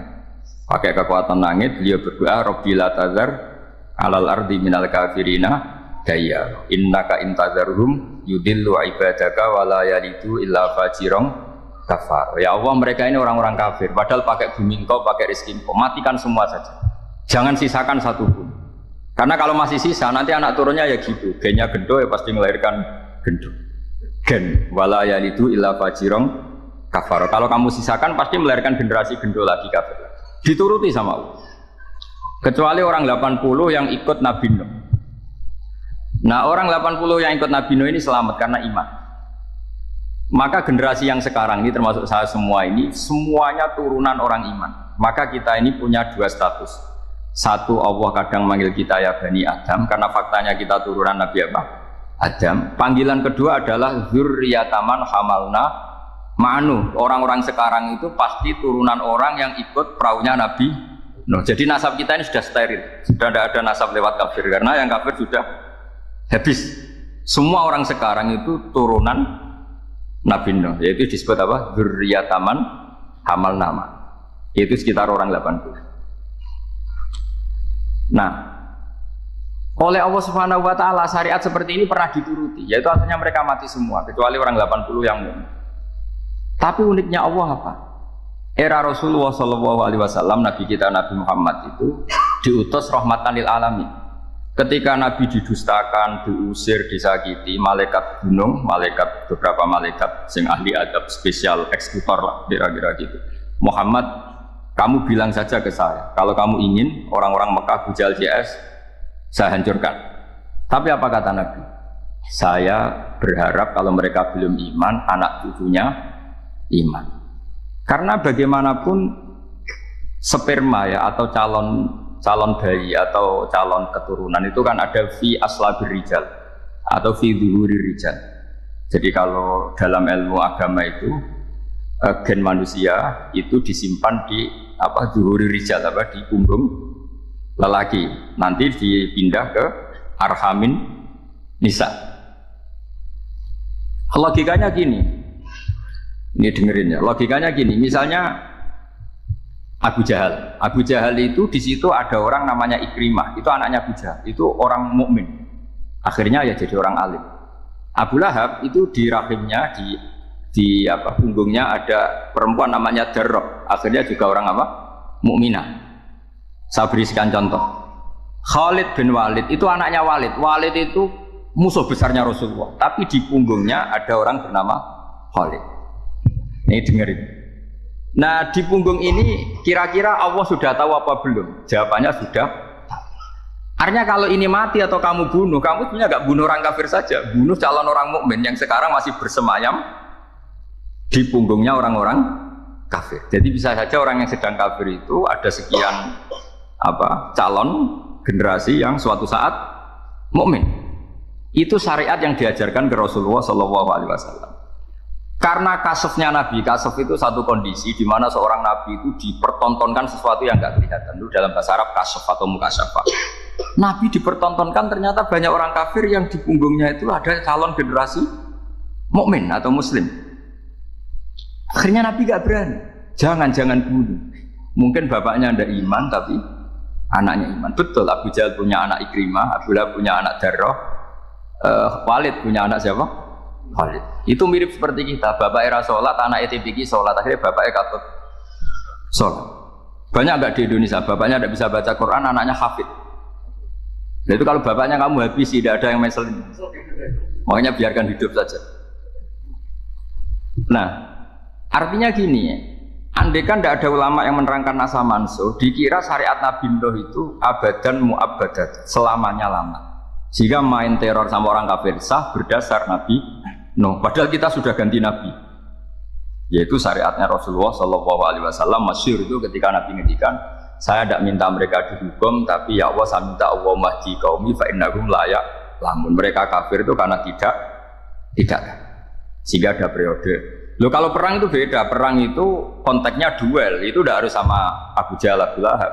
Ada penjahat mau bunuh kamu wajib perang enggak? Wajib. Penjahatnya meskipun Muslim apa harus kafir? Meskipun Muslim. Maka kata ulama fikih sebetulnya perang duel itu bukan syariat Muslim sama kafir tok. Masya Muslim sama Muslim, misalnya ada orang mau merkosa istri kamu, terus dia pamit gini, saya Muslim ya beri hak loh. Nggak bisa. Saya penjahat loh Muslim, jadi kamu nggak boleh merangin saya, ngelawan saya kan Muslim. Nggak bisa, tetap harus dilawan. Makanya kata ulama-ulama fikih, pertarungan sama musuh itu tidak harus sama orang kafir. Orang Muslim pun yang mengganggu kehormatan kita, misalnya mau merkosa istri Anda, itu harus dilawan. Makanya Nabi ngendikan mangkutila guna mali fahuwa syahid, mangkutila guna harimi fahuwa syahid. Orang yang mati karena membela kehormatan keluarganya atau hartanya, maka dia mati syahid. Dan penjahat yang mati ini muhaddarun damu, diabaikan sehingga nggak kena kisos, membunuhnya nggak kena. Misalnya ada penjahat mau bunuh kamu duel menang, kamu nggak kena kisos karena ini muhaddarun damu, diabaikan kehormatan. Padahal dia Muslim, apa? Muslim. Ini perlu. Jadi ini mengaji ini agak jelimet tapi gampang. Kan kalau paham nggak paham selesai, jadi nggak baca selesai. Sehingga kalau nggak ada nasa mansuh, maka orang selalu berpikir pokoknya yang penting ikut Nabi. Nah itu bahayanya kalau Anda tidak tahu detail, jangan-jangan syariat yang kamu ikuti itu syariat yang sudah berstatus mansukhoh, telah dicabut. Dan itu banyak.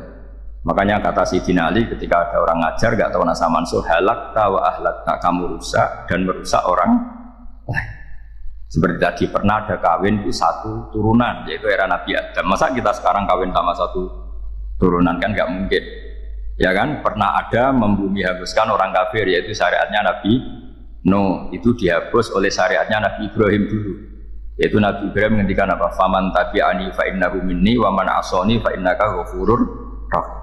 Ya, kalau orang ikut saya ya Allah ya pasti golongan saya. Kalau yang masih maksiat, masih balelo, saya berharap engkau ampuni. Akhirnya banyak orang kafir tobat. Coba era Rasulullah itu semua orang kafir Mekah itu kafir.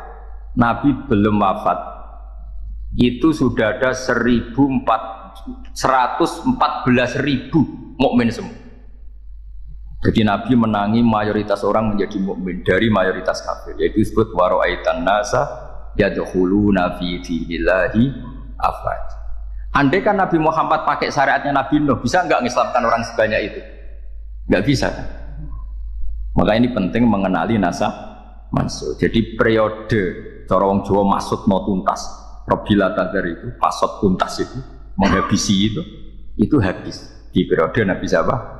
Nuh. Syariat itu sudah nggak dipakai lagi, yang dipakai apa? Faman tabi'ani fa innahu minni wa man asani fa innaka ghafurur rahim. Lah Nabi Muhammad ini nabi yang kena khitab anit tabi' millata Ibrahim hanif.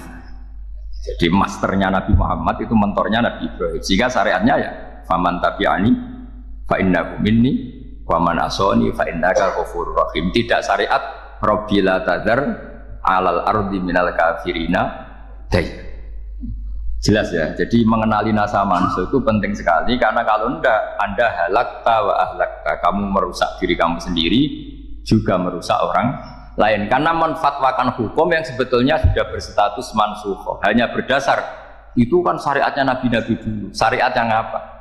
Syariat yang enggak pernah terhapus hanya satu, usuluddin, yaitu tauhid. Itu sama. Tapi kalau syariat itu beda-beda atau furu'iyah itu beda-beda.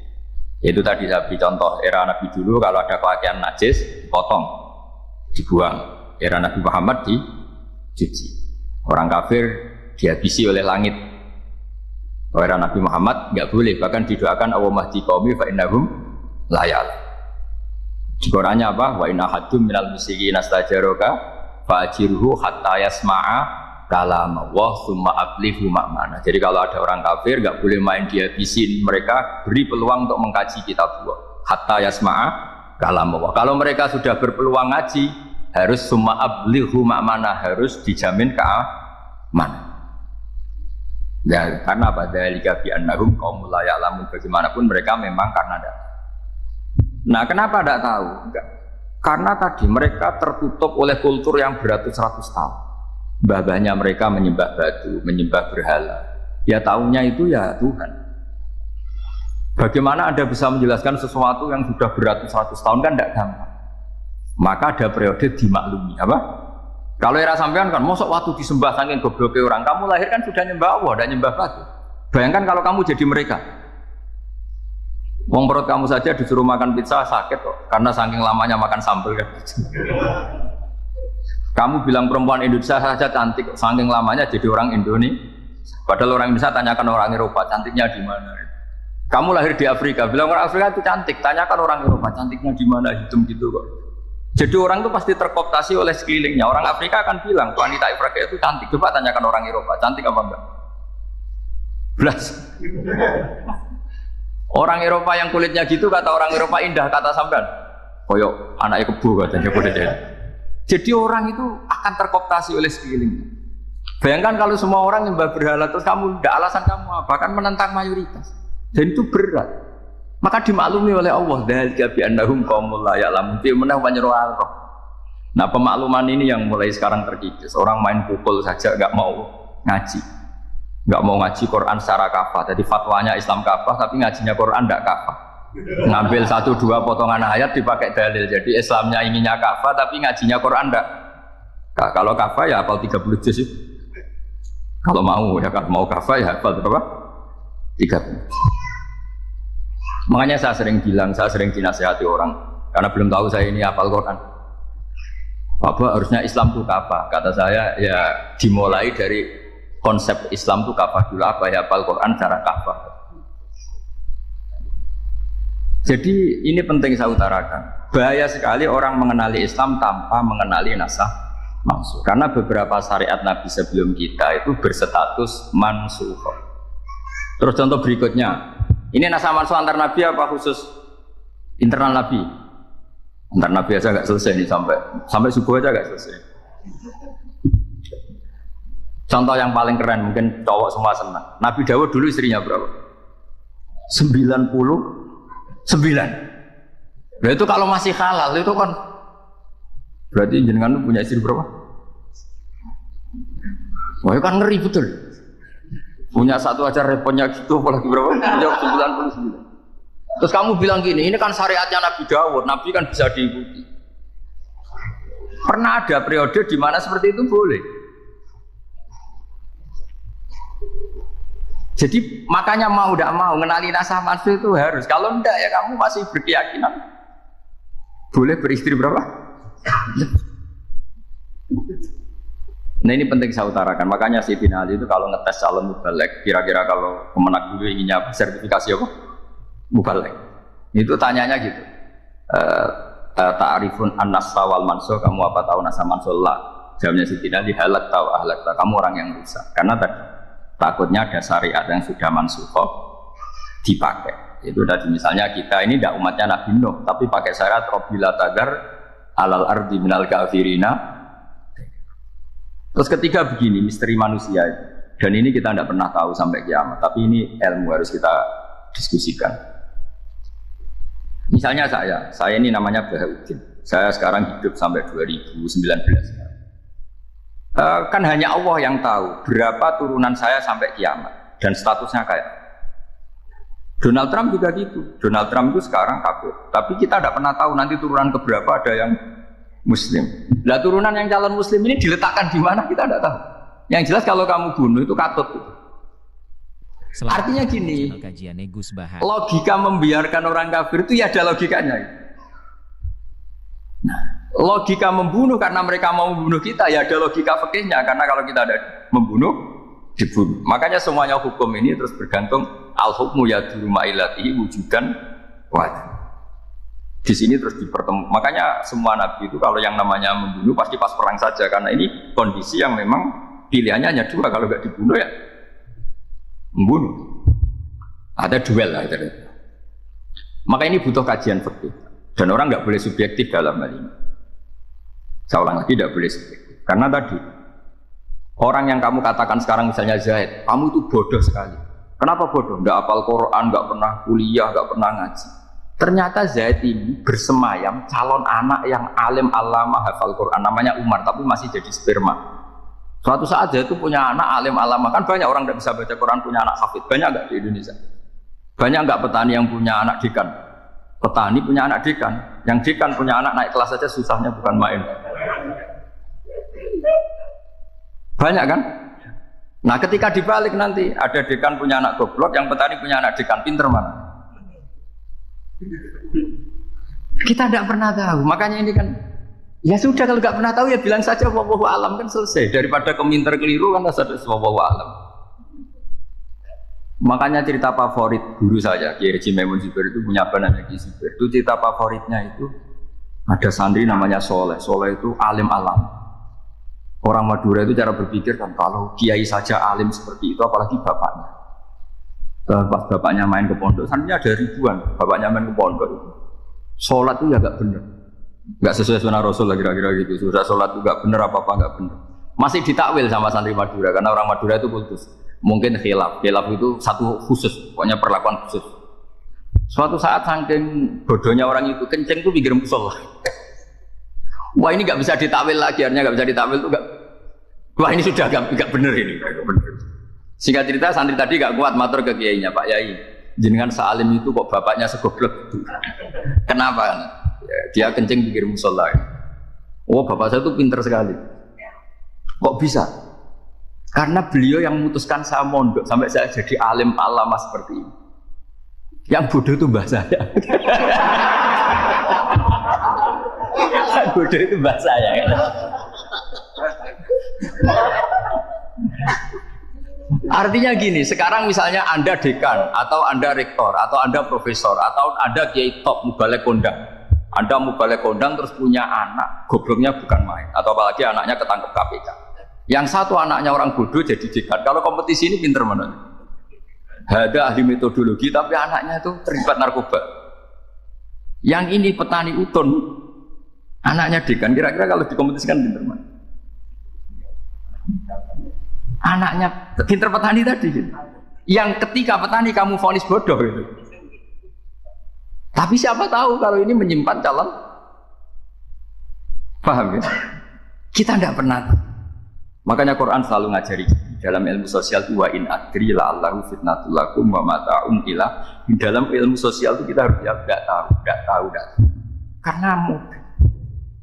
Makanya saya tadi pagi ngaji di direktorat saya bilang, saya pernah diprotes orang, Gus kamu udah 01 atau 02. Biasa aja, manusia itu makhluk yang paling gak jelas. Sekarang soleh, suatu saat saja gak soleh. Yang sedang gak soleh, suatu saat soleh. Sesuatu yang mungkin rubah kok kamu fanatik, gimana? Nalarnya gimana? Coba kita tahu dulu, Wahsy itu pembunuh Hamzah, akhirnya mati mukmin ya. Padahal orang yang sangat dibenci Rasulullah karena membunuh Sayyid siapa? Hamzah. Sa'labah yang tukang itikaf di masjid, akhirnya su'ul mati. Kita tidak pernah. Nah kalau nggak pernah tahu ya tidak usah terlalu fanatik biasa. Kayak jenengan seneng saya itu ya saya tidak tahu sampai kapan. Saya seneng sampai kapan ya. Kayak suami istri. Pas nikah harmonis 9 mati sampai kapan berarti. Yang jelas paling awet itu pasangan jelek itu pasti awet. Makanya jadi guyonan. Pasangan itu jangan baik-baik, gak awet kalau jelek. Ternyata maksudnya cantik sama ganteng. Itu suatu saat pasti jadi jelek. Yang jelek sama jelek pasti jelek terus. Makanya jadi guyonan. Kalau pasangan jelek itu awet katanya. Tapi kalau pasangan baik, ternyata baik wajahnya itu mesti gak awet. Suatu saat pasti jelek. Tapi yang jelek awet. Karena mulai dulu ya jelek sampai gitu. Awet jeleknya maksudnya bukan. Ya jelas ya. Jadi saya mohon sekali ini ilmu. Sampai ndak urusan ini bukan urusan cocok gak cocok, tapi ilmu. Ilmu harus kita dengar bahwa syariatnya para nabi itu yang sifatnya furu'iyah, tidak usuliyah, tidak tauhid itu potensi rubah. Sehingga mengkaji nasab mansukh itu satu keharusan seorang ulama. Makanya setiap ada syariat nabi, hal hadis syariah mu'abbadah amlah, mansukhah amlah. Karena potensi itu tinggi. Kita tahu dulu semua nabi sholat menghadap apa? Baitul Maqdis. Era Rasulullah dipindah ke Ka'bah. Tapi kalau kamu katakan total Baitul Maqdis ya tidak juga. Nabi Ibrahim mulai dulu madhabnya ke Ka'bah. Tapi kalau Nabi Musa ke Baitul Maqdis. Terus kamu bilang ini 01, 02 ya memang syariat jadi sesuatu yang furu'iyah. Nah, kenapa ini furu'iyah? Jawabannya sederhana. Ketika seseorang menghadap Ka'bah itu menghadap batu apa menghadap Allah? Allah. Ketika menghadap Baitul Maqdis hakikatnya menghadap Allah apa menghadap Baitul Maqdis? Allah. Maka menghadap Ka'bah itu sebenarnya masalah furu'iyah. Yang masalah usuliyah adalah inni wajjahtu wajhiya lilladzi fataras samawati wal ardh. Yang permanen adalah menghadap Allah Subhanahu wa taala. Cuma secara prosedur syariatnya secara zahir menghadap Ka'bah. Maka potensi rubah karena ternyata itu furu'iyah. Untuk kiblatnya itu furu'iyah. Yang permanen adalah menghadap ke Allah Subhanahu wa taala. Ini pentingnya. Jadi terus sekarang masih antar nabi apa di internal nabi? Ini sudah mau selesai waktunya, sudah habis. Internal. Ini sudah selesai, ini sudah pas. Mohon maaf ya. Oke. Wah.